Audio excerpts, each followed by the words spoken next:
এই বিশ্ব রোড দিয়ে বাঙ্গাই থেকে নিয়ে যাত্রাবাড়ি পর্যন্ত কি যে ফাগাল খাইয়ে বেড়াইছে আল্লাহ। মোটরসাইকেলের পিছনে পাওয়ার ব্যাংক একটা বসাইয়ে খালি বোন বোন রাত ভর দৌড়ে বেড়াইছে। কতক্ষণ গেছে না একদল। এই মাস, এই চলতি মাসটা ফেব্রুয়ারি মাস, এর মধ্যে একটা রাত 21শে ফেব্রুয়ারিও গেছে, সেটা ভাষা আন্দোলনের শহীদ দিবস, তাই না? ভাষা আন্দোলনে যারা শাহাদাত বরণ করেছে, মারা গেছে, তাদেরকে শহীদ বলে। অরিজিনাল শহীদ কিনা তা আল্লাহই ভালো জানে। ওই 21শে ফেব্রুয়ারি ভাষা আন্দোলনে যারা মারা গেছিল তাকে শহীদ বলানোর জন্য তৎকালীন সরকার বাংলাদেশের বড় বড় আলেমকে ডেকে এনেছে, নিয়ে বসায় বলতেছে, হুজুর এই কয়জন তো মরে গেল ভাষার জন্য, এরা কি শহীদ না শহীদের ভাই না কি, এরা কারা? তো হুজুররা চিন্তায় পড়ে গেছে যে শহীদ তো 18 প্রকারের মরণকে শহীদ কয়। কয় প্রকার? 18 প্রকারের মরণকে শহীদ বলে। তাই এই যে ভাষার জন্য যারা মরল, এগে শহীদ, এরা কি 18 প্রকারের মধ্যে পড়ে কি পড়ে না? হুজুররা বসে নিজেরা গবেষণা করে ফতোয়া দিতে সাহস পাচ্ছে না, চুপ করে বসে রয়েছে। 1 ঘন্টা 2 ঘন্টা চলে যায়, নেতারা বলতে, হুজুর তাড়াতাড়ি বলেন, অন্য কাজ আছে, পতাকা টতাকা বানাতে হবে, খিচুড়ি রাঁধতে হবে, তাড়াতাড়ি করেন। হুজুররা বলেই না, যদি বলি শহীদ আর অরিজিনাল শহীদ না হইলে আল্লাহর কাছে মাইর খাতি হবে। আর এই জায়গা যদি বলি যে না এরা শহীদ না, তাহলে নেতারা ধরে অ্যারেস্ট করবে রাজাকার কইয়ে। একদিকে আল্লাহর কাছে স্বৈরাচার হবো, আর একদিকে এগে কাছে রাজাকার হবো, যাবো কোন দিক? বয়তে চুপ করে বসে রয়েছে। এর মধ্যে ওই নেতাদের মধ্যে একজন শিখে দিয়েছে, হুজুর কি কর না, একটা কিছু কর, কি কব বুঝতে পারতেছি না। আপনাদের কাছে তো শুনছি যারা শহীদ হয় তাদের লাশ মাটিতে পচে না, তো যে কয়জনের নামে শহীদ ফতোয়া দেওয়ার জন্য আপনাদের বিরক্ত করতেছে, ওরা তো 3 মাস আগে চলে গেছে, ওকে মাটি দেওয়া হয়েছে। একটু বলেন যে দুটো কবর খুঁজে দাও, পসলি শহীদ, শহীদ না না পসলি শহীদ? এই নেতা জন শিয়ে দিয়েছে, হুজুর তালি তাই হবে, তালি তাই কবর খুঁজে দেখতে হবে। নেতারা কয় বাড়ি যান, খোঁচা লাগবে না, যা কর দরকার আমরা কবা নেই। এই কইয়ে সেদিনতে শহীদ শুরু হয়েছে। 21শে ফেব্রুয়ারি শহীদদের জন্য যদি কিছু করতে হয় তাহলে ইবাদত বন্দেগী করতে হবে, ঠিক না?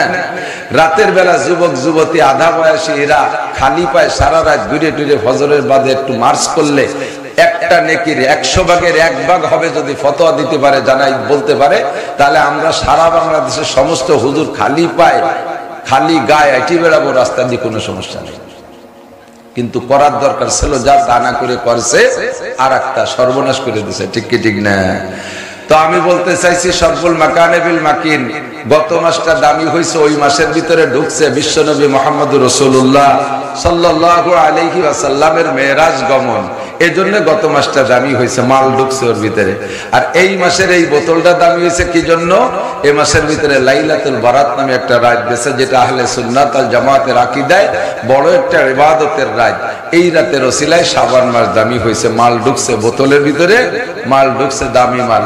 আর সামনে মাসটার মধ্যে ঘি ঢুকবে, সামনে মাসের মধ্যে ঘি ঢুকবে 1600 টাকা দামের কেজি। শাহরু রমাদান আল্লাযী উনজিলা ফীহিল কুরআন, ও মাসে আল্লাহ তাআলা কোরআনে কারীম সারা দুনিয়ার সর্বশ্রেষ্ঠ নিয়ামত নাজিল করেছিলেন, কোন সুবহানাল্লাহ। ও মাসের ভিতরে একটা রাত আছে লাইলাতুল কদর খায়রুম মিন আলফি শাহর, 1 মাস 1000 মাস ইবাদতের চাইতে বেশি নেকি হবে একটা রাত ওই মাসের মধ্যে ঢুকছে। ও মাস সম্পর্কে অসংখ্য ফাজাইল ও বারাকাত আপনারা শুনেছেন, শুনবেন ইনশাআল্লাহ। এজন্য এই মাসগুলো দামি। আল্লাহ পাক রব্বুল আলামিন সামনে আসন্ন রমজান উপলক্ষে আমাদের প্রস্তুতি নেওয়ার তৌফিক দান করে, বলেন আমিন। মাত্র 3-4 দিন আছে, মাত্র 4 থেকে 5 দিন আছে। আজকে 25 তারিখ গেল না মাসের, তাহলে সর্বোচ্চ 5 দিন আছে। যদি এই আরবি মাস 30-এ যায় তাহলে সর্বোচ্চ 5 দিন আছে। আর 29-এ গেলে 4 দিন আছে, এরপরেই আসতেছে রমজান মাস। এই 4 দিনের ভিতরে আমরা সব কয়জন বাইচে থাকবো, একজনও মরবো না, এরকম কোনো গ্যারান্টি কের আছে নাকি? ওয়ারেন্টি কার্ড কের আছে?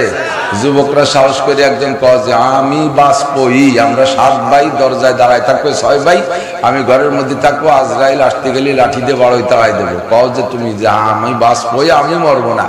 আমরা বর্তমানে বিশাল এক দলের অধিকারী, আমাদের বাড়ির সামনে আজরাইল আসতে পারে না।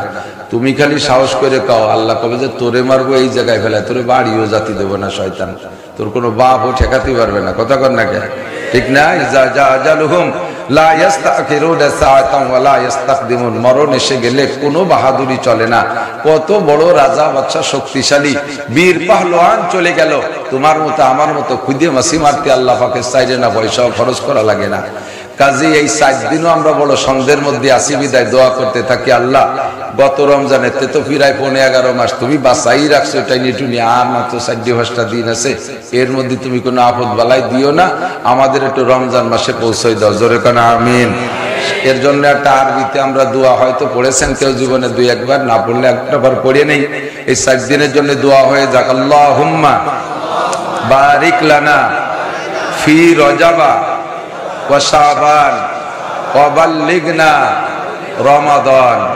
আল্লাহ রজব ও শাবানের যত বরকত সব আমাদেরকে দান করো, মেহেরবানি করে আমাদেরকে একটু রমজান মাসে পৌঁছাইয়া দাও, মেহেরবানি করে রমজানে পৌঁছে। বলবেন না যারা রোজা থান নিয়ত নাই তারা চিন্তেছে না 2 মাস পরে হলে ভালো হতো রমজান। আমরা রমজানে রোজা রাখবো না? কি কয় রাখবেন না? রমজানে রোজা রাখবো। রোজার সাথে কোনো ইনশাআল্লাহ নাই। এত ইনশাআল্লাহ বুঝলাম, ইনশাআল্লাহ বলতে বলতে জাগা বোঝে না তাও পায়। অনেক সময় আমাকে আলেম ওলামারা, আমি স্টেজে বসে আমরা বক্তারা কয় ইনশাআল্লাহ আমাদের প্রধান বক্তা স্টেজে বসে আছেন, ইনশাআল্লাহ আমাদের প্রধান বক্তা স্টেজে পৌঁছে গেছেন। এ জায়গায় ইনশাআল্লাহ না, মাশাআল্লাহ আলহামদুলিল্লাহ। যা সামনে হবে তার জন্য ইনশাআল্লাহ, 1 সেকেন্ড পরে হবে তার জন্য ইনশাআল্লাহ। যা বর্তমানে আছে মাশাআল্লাহ আলহামদুলিল্লাহ, বিগতে চলে গেছে মাশাআল্লাহ আলহামদুলিল্লাহ, সামনে যেটা হবে। বাকি কোন ফরজ ইবাদত করবেন বিলাই ওয়াদা করবেন, এই ফরজ ইবাদতের সাথে কোনো ইনশাআল্লাহ নাই, বুঝে নিতে হবে প্রাথমিকভাবে। ফরজ ধরবেন এই ব্যাপারে ইনশাআল্লাহ নাই। ইনশাআল্লাহ কোন জায়গায় একটু বলে দেব। আর কোন হারাম কাজ ছেড়ে দেবেন, তওবা করবেন, এই তওবার সাথে ইনশাআল্লাহ লাগাইলে তওবা হবে না। ইনশাআল্লাহ জিনা করব না, এতে আপনার তওবা হয় নাই। ইনশাআল্লাহ মদ গাঁজা খাবো না, তওবা হয় নাই। ইনশাআল্লাহ সুদ ঘুষ খাবো না, তওবা হয় না। ইনশাআল্লাহ বিড়ি সিগারেট খাবো না, তওবা হয় নাই। ইনশাআল্লাহ আর কোনোদিন গান শুনবো না, তওবা হয় নাই, এটা তওবা হয় নাই। জিনা করবই না, এই জায়গার সাথে কোনো ইনশাআল্লাহ নাই। চুরি করবই না, অন্যায় করবই না, এর সাথে কোনো ইনশাআল্লাহ নাই। আর ফরজ ওয়াজিব সুন্নাত ইবাদতের প্রতিজ্ঞা করেছেন ধরবেন, এই ইবাদতের সাথে ইনশাআল্লাহ নাই। ইনশাআল্লাহর জায়গা আলাদা। বলেন ফজরের নামাজ পড়বই, পড়বেন না? পড়বো না তা কালি কালি কব কে, তাই নাকি? বলেন ফজরের নামাজ পড়বই। আবার কোন জায়গা কি আমি যেটুকু সেটুকু করতে হবে আমার সাথে আজকে। ফজরের নামাজ পড়বই, পড়েন। ওক্ত তো আসে নাই, ইনশাআল্লাহ ওক্ত পাইলে ইনশাআল্লাহ। আমি ইনশাআল্লাহ বুঝে বুঝেন এই কথাটা বলতে বলছি।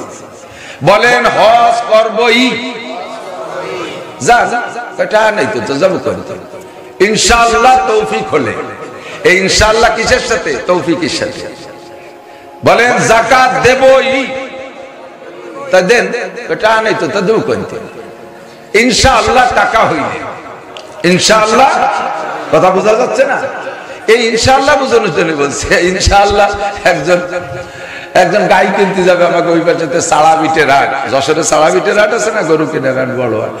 তো বাড়ি বউরে কইছে যে একেবারে দোয়া গাই কিনবো, যাই এই গাই দোয়া গাই কিনে নিয়ে আসবো, তুমি এবার সে কুমোর আসলি গাই দোয়ানোর জন্য যা যা লাগে আড়ি বাতিল রেডি রইবে, যাতে এসে এবার কালকে দুধ দোয়ানোর জন্য অন্য বাড়িতে আড়ি বাড়া লাগে। উনি গেছে গাই কিনতে, যাবে গাই কিনতে, বউ কাছে যে তুমি দোয়া গাই কিনতে পারো নাকি আইডিয়া কিনতে পারো, তার ঠিক কি? ইনশাআল্লাহ বলো। হয়তো দোয়া গাই কিনবা তা নিয়ত করছে, তা পাইলি না। আরে আমারটা যে আমি কিনবো 8 ভরা গাই শত, কারণ ইনশাআল্লাহ কি আছে? তবুও সোর্সে সব কত আছে, সে টাকা পয়সা নিয়ে যায়। টাকা এমন জায়গায় আসছি, চোর ক্যান্সরের বাপ হচ্ছেন বেরা। এই লুঙ্গির নিচে করছি আলো জিন্সির প্যান্ট, তার নিচে জাঙ্গিয়ে তল পকেটে থুইছি। চোরে হাত দেবে, কদ্দূর দেবে হাত? অদ্দূর হাত দিতে পারতেছে না। কাজে ইনশাআল্লাহ আগে পরে করলে আজ পাবো না, দেখি গাই কিনতে পারি না। বউর সাথে ইনশাআল্লাহ নিয়ে ঝগড়াটা হয়ে গেছে। বউতে পাশে কুমোর পাইয়া আড়ি বাতিল কিনে ঘর বাড়ি ভরে ফেলেছে। একটা দুধ হবে, একটা অরবে, একটা অরবে, একটা তারবে, ইত্যাদি ইত্যাদি করে সাজাই ফেলাইছে। আল্লাহ এরপরে উনি গেছে গাই কিনতে, যাইয়া গাই দাম দর ঠিকঠাক করে টাকা দেবে, এর মধ্যে দিয়ে হাতের এই জায়গা গোবর মাহানো, ওই গুন্ডুরা মাহাই দিছে। তো পকেটে হাত দেওয়ার আগে উড়াই সরব, পকেটে হাত দিয়ে না, হাতে গোবর। গোবর তো দুটি হবে, না দিয়ে তারা দিবে। আসেন আসেন কাকা দোয়াই দিই। 10-12 জন গুছাই গেছাই নিয়ে টিবলে নিয়ে একজনের টিবল চাপে, আর 2-3 জনে দোয়াই দেয়, দোয়াই দিচ্ছে তথ্য সহকারে। কাকা সম্মানী মানুষ দোয়াই দিচ্ছে, আর 2 জনে পিছন দিয়ে অপারেশন করে বাড়ি নিয়ে গেছে। ওই কুজো হয়ে যান টিবলে হাত দিচ্ছে, ওই সময় তখন দিয়ে বাড়ি নিয়ে। আচ্ছা দুইয়ে পকেটে হাত ধুয়ে দিচ্ছে, তল দিয়ে হাত বার হয়ে চলে গেছে, পকেট টকেট ছিঁড়িয়ে পয়সা করি কিছু নেই। এখন তো টাকা দেবো কোন যাচ্ছে, গাই আর কিনতি না ফাইটে বলছে যে এইটাই আশা লাগছে যে ভাড়ার টাকাও নিয়ে গেছে চলে। আস্তে আস্তে রাত বেজে গেছে 11টা। বাড়ি ঢুকবে কোন মুখ নিয়ে? বোর সাথে তো সেই ইনশাআল্লাহ ঝগড়া রয়েছে। বাইরে দাঁড়াইয়া দরজায় খটখটি দিয়েছে, নক করতেছে। বউকা কে? ইনশাআল্লাহ আমি, ইনশাআল্লাহ আমি। তাই অবস্থা কি, অবস্থা কি দেখি হয়েছে? গাইকো ইনশাআল্লাহ কিনি নেই। তাই ইনশাআল্লাহ তুমি তো বলে যে কেনবো, কেন নাই কাকা? ইনশাআল্লাহ টাকা চলে নিয়ে গেছে সব জায়গায় ইনশাআল্লাহ। আল্লাহ কয় ওয়ালা তাকুলান্না লিশাইইন ইন্নী ফাইলুন যালিকা গাদা ইল্লা আইয়াশা আল্লাহ। গাদা মানে পরে, আগামীকাল। একটু পরের থেকে যা করবা সব বিষয় তুমি নিজের উপরে নিও না, ছেড়ে দাও কার কাছে? ইল্লা আইয়াশা আল্লাহ, যদি আল্লাহ করায়। যাকাত দেবই ইনশাআল্লাহ টাকা হলে, হজ করবই ইনশাআল্লাহ তৌফিক হলে, ফজরের নামাজ পড়বই সুস্থ অবস্থায় ইনশাআল্লাহ ফজর পর্যন্ত বেঁচে থাকলে, রমজানের রোজা রাখবই ইনশাআল্লাহ রমজান পাইলে, সুস্থ থাকলে, বাড়ি থাকলে। কথা কোন ঠিক না? আল্লাহ পাক রমজান সম্পর্কে আমাদেরকে আগে ওয়াজ করতেছেন, এদিকে খেয়াল করেন। আগে ওয়াজ করতেছেন, পরে হুকুম। কুরআন শরীফের আয়াত দুইটি আসছে। একটা হলো ইয়া আইয়ুহাল্লাযীনা আমানু কুতিবা আলাইকুমুস সিয়াম। হে অন্ধ জগতের অটল বিশ্বাসী পাগলরা, হে আমার ইমানদার বান্দারা, কুতিবা আলাইকুমুস সিয়াম জুমলায়ে খবরিয়া, তোমাদের উপরে রোজা ফরজ করা হয়েছে। এই আয়াতের দ্বারা রোজা ফরজ হয় না, উসুলের কিতাবে বলে এই আয়াতের দ্বারা ফরজ হয় না। এটার দ্বারা আল্লাহ পাক রব্বুল আলামিন আগে খবর দিচ্ছে, তোমাদের উপরে কিন্তু রোজা ফরজ করা হয়েছে। অর্ডার যে সময় দেব শুরু সেই সময়তে করে দিবা, যে সময় অর্ডার হবে ওই সময় শুরু করে দিবা। এখনো অর্ডার হয়নি, এখন তোমাদেরকে একটা সংবাদ দিচ্ছি, তোমাদের উপরে যেমন নামাজ ফরজ করা হয়েছে না, তোমাদের উপরে এরকম রোজাও ফরজ করা হয়েছে। কুতিবা আলাইকুমুস সিয়াম, তোমাদের উপরে রোজা ফরজ করা হয়েছে। কেমন রোজা? কামা কুতিবা আলাল্লাযিনা মিন ক্বাবলিকুম, যেমন রোজা ফরজ করা হয়েছিল তোমাদের পূর্বপুরুষদের উপরে। তোমাদের পূর্ববর্তী যারা চলে গেছে তাদের উপরে যেমন রোজা ফরজ করা হয়েছিল, কুতিবা আলাইকুমুস সিয়াম, তোমাদের উপরে তেমন রোজা ফরজ করা হয়েছে। কেন? লাআল্লাকুম তাত্তাকুন, যাতে তোমরা মুত্তাকিন পরহেজগার হতে পারো, আল্লাহর প্রতি ভয় তৈরি করতে পারো, মুত্তাকিন হতে পারো। এজন্য তোমাদের উপরে রোজা ফরজ করা হয়েছে। খুব খেয়াল করতে হবে, বুঝতে হবে দিকটা। আয়াতের ভিতরে একটা বুঝার বিষয় যেটা ছেড়ে বলতে চাচ্ছে, বলবো? ওই নাড়াচাড়া হচ্ছে, গায়ে যুবকরা ওই জায়গা কয়েকজন গণ্য হয়ে গেছে, ছোট দিয়ে বড় দিয়ে, খুদ দিয়ে কুড়ি দিয়ে, চাল দিয়ে, ডাল দিয়ে, তোরা একটু মাতলা পাতলা হয়ে বাদি। আর বাদাম খাচ্ছিস নিয়ে অনেক কিছু, বাদাম খেয়ে না। আমরা কদ্দুরিতে এসে আমাকে মাইক ধরে লাগাই দিয়ে তোমরা বাড়ির বনের বাদাম খাও, এসব হবে না। আপনাদের উপরে রোজা ফরজ করা হয়েছে। তরজমা মনে আছে না কি কইছি? তোমাদের উপরে রোজা ফরজ করা হয়েছে যেমন রোজা ফরজ করা হয়েছিল তোমাদের পূর্ববর্তীদের উপরে। কথা তাই না? ওলামায়ে কিরাম সাক্ষী। তরজমা ভুল বললে আমার গেটি ধরে নামায় দেবেন, কোনো ক্ষতি নেই। তো আল্লাহ তাআলা এই রোজার ব্যাপারে বলতে যে একটা কথা বললেন যে তোমাদের উপরে রোজা ফরজ করা হয়েছে যেমন তোমাদের পূর্ববর্তীদের উপরে ফরজ করা হয়েছিল।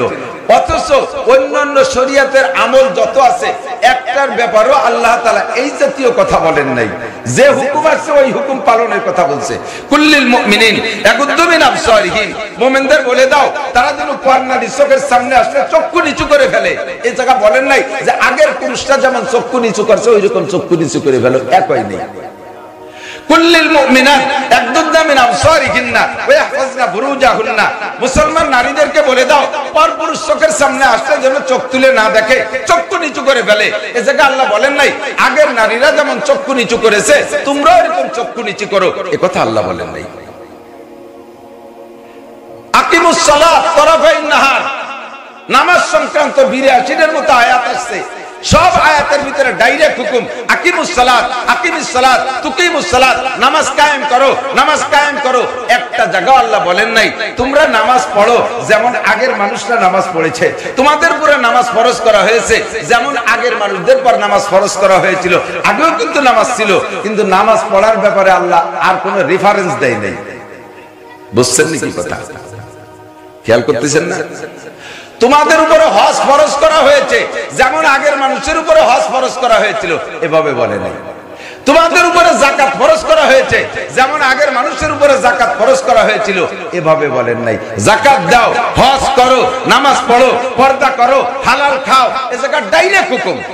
কিন্তু রোজার ব্যাপারে এসে আল্লাহ বললেন তোমাদের পর রোজা ফরজ করা হয়েছে যেমন ফরজ করা হয়েছিল পূর্ববর্তীদের উপরে। এই কথাটা কেন বললেন? বা এই কথাটা বলার উদ্দেশ্য হলো, একটা উদাহরণ দিলে আপনার বুঝতে সহজ হবে। ডাক্তারের কাছে যদি আপনি যান, ওষুধ আনতে যান, ডাক্তারে যদি আপনার বোতল ভরে মিষ্টি সিরাপ দেয়, সিরাপ, ছোট রেদিক আর বড় রেদিক সিরাপ, এই সিরাপ খাওয়ার জন্য আপনার ওয়াশ করা লাগে না যে তুমি সিরাপ খাও, যেমন আরো মানুষ সিরাপ খাচ্ছে, তো কোনো অসুবিধা নেই, সিরাপ খাও, এ কথা বলা লাগে না। বরঞ্চ বলে দিয়েছে সকালে 2 মুটকি, দুপুরে 2 মুটকি, রাত্রে 2 মুটকি। আপনি সকালে মুটকি খুলে এই মুখি দিয়ে দেয় যে মিষ্টি 2 মুটকি জায়গা গট গট করে 1 বোতল খেয়ে ফেলাই দিয়েছে। এ জায়গা আপনার সিরাপ খাওয়ার জন্য ওয়াশ করা লাগে না যে আরো মানুষের সিরাপ খায়, তুমিও এরকম সিরাপ খাও। ছোট ছোট ট্যাবলেট দিয়েছে, বড়ি দিয়েছে, এই বড়ি খাওয়ার জন্য আপনারা বুঝানো লাগে না যে তুমি বড়ি খাও, আরো মানুষ যেমন বড়ি খাচ্ছে ওইরকম বড়ি খাও, এ কথা বলা লাগে না। বড়ি দিলে আপনি পানিতে গিলে খেয়ে ফেলেন, অনেকে আছে বড়ি ছোট হইলে পানিও লাগে না, ধরে খেয়ে ফেলাই দেয়, ঠিক কিনা? কিন্তু যদি আপনার অ্যাপেন্ডিসাইটিস অপারেশন লাগে, অ্যাপেন্ডিসাইটিস অপারেশন লাগে, আপনার কিডনি অপারেশন লাগে, ভিতরে পাকস্থলী অপারেশন লাগে, এই চিকিৎসা যদি হয় অপারেশন, তখন অপারেশনকে ভয় পায় 99%, 99% মানুষ ভয় পায়, বলকে 100% মানুষ ভয় পায়। অনেকে বলেই বলে আমি অপারেশন করব না, আমি মরিও যদি যাই আমি অপারেশন করব না। তখন আপনাকে অপারেশন করে বাঁচানোর জন্য রেফারেন্স দেওয়া লাগে, আপনি কোনো ভয় নাই, এদিকে আসেন, এই পাশে আসেন, আমাকে হাসপাতালে চলেন। হাসপাতালে নিয়ে গেছে, যে দেখেন 30 জন শুয়ে দেখেন সবই আপনার ওই একই অপারেশনের রোগী, শুনে দেখেন ওদের কোনো কষ্ট হয়েছে। এবার তাদের কাছে যে জিজ্ঞেস করে এই তোকেও কি এই অপারেশন? বলে হ্যাঁ আমাকে তো ওই অপারেশন। কিরম ঠেকছিল? কোন সময় কাটলো? কিছু ইটের বেলা। যখন এই বলছে তখন সাহস বাড়ছে, আচ্ছা আচ্ছা আচ্ছা আচ্ছা ঠিক আছে, আমার অপারেশন করে দেন। তো সিরাপ খাওয়ানোর সময় রেফারেন্স দেওয়া লাগে না, ট্যাবলেট খাওয়ানোর সময় রেফারেন্স দেওয়া লাগে না, ইনজেকশন সময় দেওয়ার সময় অনেকে ভয় পায়, তার জন্য রেফারেন্স দেওয়া লাগে। 5 জনকে ইনজেকশন দিয়ে বসাই দিয়েছে, শুনে দেখো ওকে কাছে কষ্ট হয়েছে নাকি, কেমন থাকলো, ইনজেকশন দিল না, পিঁপড়ে কেমন দিল, তাই তো বুঝলাম না। তখন সাহস হয়, তাহলে হ্যাঁ তাহলে ইনজেকশন নেওয়া যায়। অপারেশন করা রোগী দেখাই আর তাদের থেকে রেফারেন্স দেয়, শুনে দেখো তাদের কষ্ট হয়েছে নাকি। যখন শুনছে যে কষ্ট হয় নাই, তখন সাহস করতে পারে। আল্লাহ কয় হজ করতে কষ্ট নাই, নামাজ পড়তে কষ্ট নাই, যাকাত দিতে কষ্ট নাই, আরে কুরবানি করতে কষ্ট নাই, ফরজ আদায় করতে কষ্ট নাই, নফল আদায় করতে কষ্ট নাই, ওগুলো সিরাপ আর ট্যাবলেটের মতো। রোজা রাখতে কষ্ট হয়, রাত 3টার সময় খাবা আর সন্ধ্যায় 7টায় খাবা, জ্যৈষ্ঠ মাসে রোজা, 17 ঘন্টা রোজা থাকা লাগবে, খাইতেও পারবা না, পানও করতে পারবা না, রোজ খরার মধ্যে কাজ কাম করবা, যত কষ্ট হোক তুমি দিনের মধ্যে কিছু খাওয়া পান করতে পারবা না। কাজে এটা লম্বা এবং 1টা-2টা দিন না, লাগাতার 30টা দিন। এই 30 দিনে প্রচন্ড কষ্ট হবে, তুমি কষ্ট পাবা।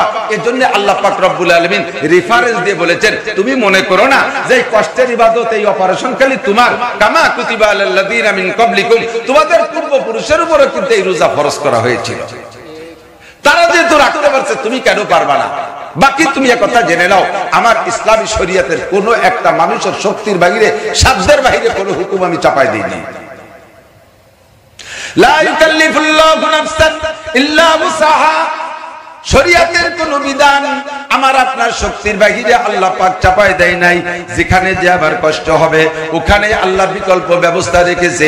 মাঝে মাঝে দেখবেন রাস্তায় যদি পুরাতন ব্রিজ যদি পুরন নষ্ট হয়ে যায়, ওই ব্রিজটারে ভাঙ্গে সংস্করণ করে, তখন ওই ব্রিজটারে ভাঙ্গে যখন কাজ চলে, ওই ব্রিজের উপার তো যাইতে হবে, মানুষ তো এপার পর্যন্ত থেমে থাকবে না, উপার যাইতে হবে।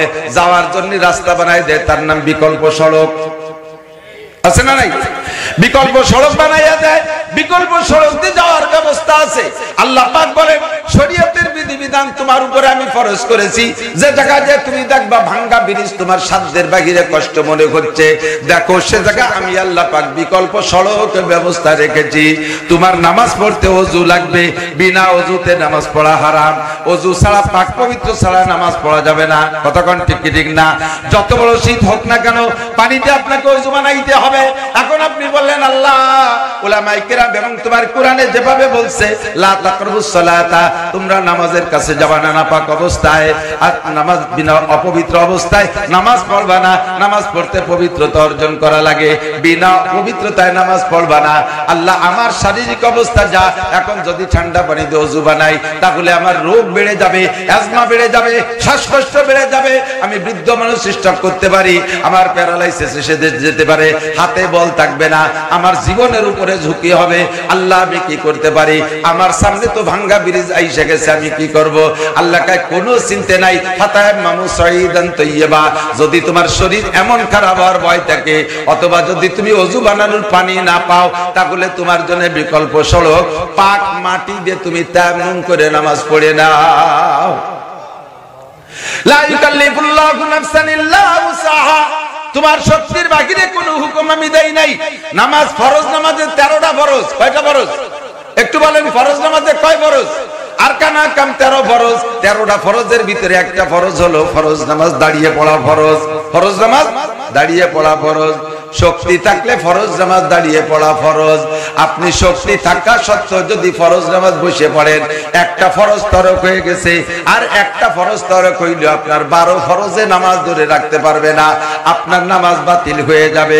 পুরুষরা সাধ্য অনুযায়ী দাঁড়ায় নামাজ পড়ারই চেষ্টা করে, মহিলাদের ভিতরে দেখবেন অলসতা খুব কাজ করে, দিনভর সংসারে সব কাম কাজ করতেছে, 20 মণ ধান নাড়াচাড়া করে শুকইয়ে বলইয়ে টলইয়ে কায়দা করছে। নামাজি মহিলা যখন জোহরের নামাজ পড়তে যায় সেই সব আতা কাতা ছাড়িয়ে দেয়, আত্মায় কোনো বল থাকে না, যে যায় নামাজে বসে নামাজ পড়ে। আবার নামাজ পড়ে যাই উঠোনে নামিয়া সেই সাংসারিক কাজ সব করতে পারে, নামাজের ওই জায়গা গেলি বল থাকে না। এখন আপনি বলবেন আল্লাহ ফরজ নামাজ দাঁড়ায় পড়া ফরজ, আমার তো শরীর খারাপ, আমি দাঁড়াইতে পারি না, আমি কি করতে পারি? আল্লাহ পাক রব্বুল আলামিন বলেন লা ইউকাল্লিফুল্লাহু নাফসান ইল্লা উসাহা, শক্তির বাহিরে আমি কোনো হুকুম দেই না। ওয়া ইন কি বলা হয়? আল্লাহ পাক বলেন লাইসা আলাল মারিদ হারাজ, রোগীর জন্য কোনো মাসালা নাই, তুমি যা না পারো ওইটা তোমার পর চাপাই দেই নাই। দাঁড়াইতে পারো না তুমি বসে পড়ো, দাঁড়াইতে না পারো না চেয়ারে বসো, চেয়ারে বসতে না পারো নিচে বসো, যদি তাও বসতে না পারো তুমি শুয়ে শুয়ে নামাজ পড়ো, তবুও তোমার নামাজ পড়তে হবে, তোমার জন্য বিকল্প ব্যবস্থা রেখেছি। রব্বুল আলামিন আমাকে রমজানের রোজা রাখা, তুমি বলেছো আগের মানুষের উপরে ফরজ, তাহলে তো রমজান পেয়েছি, রোজা রাখতে হবে কিনা?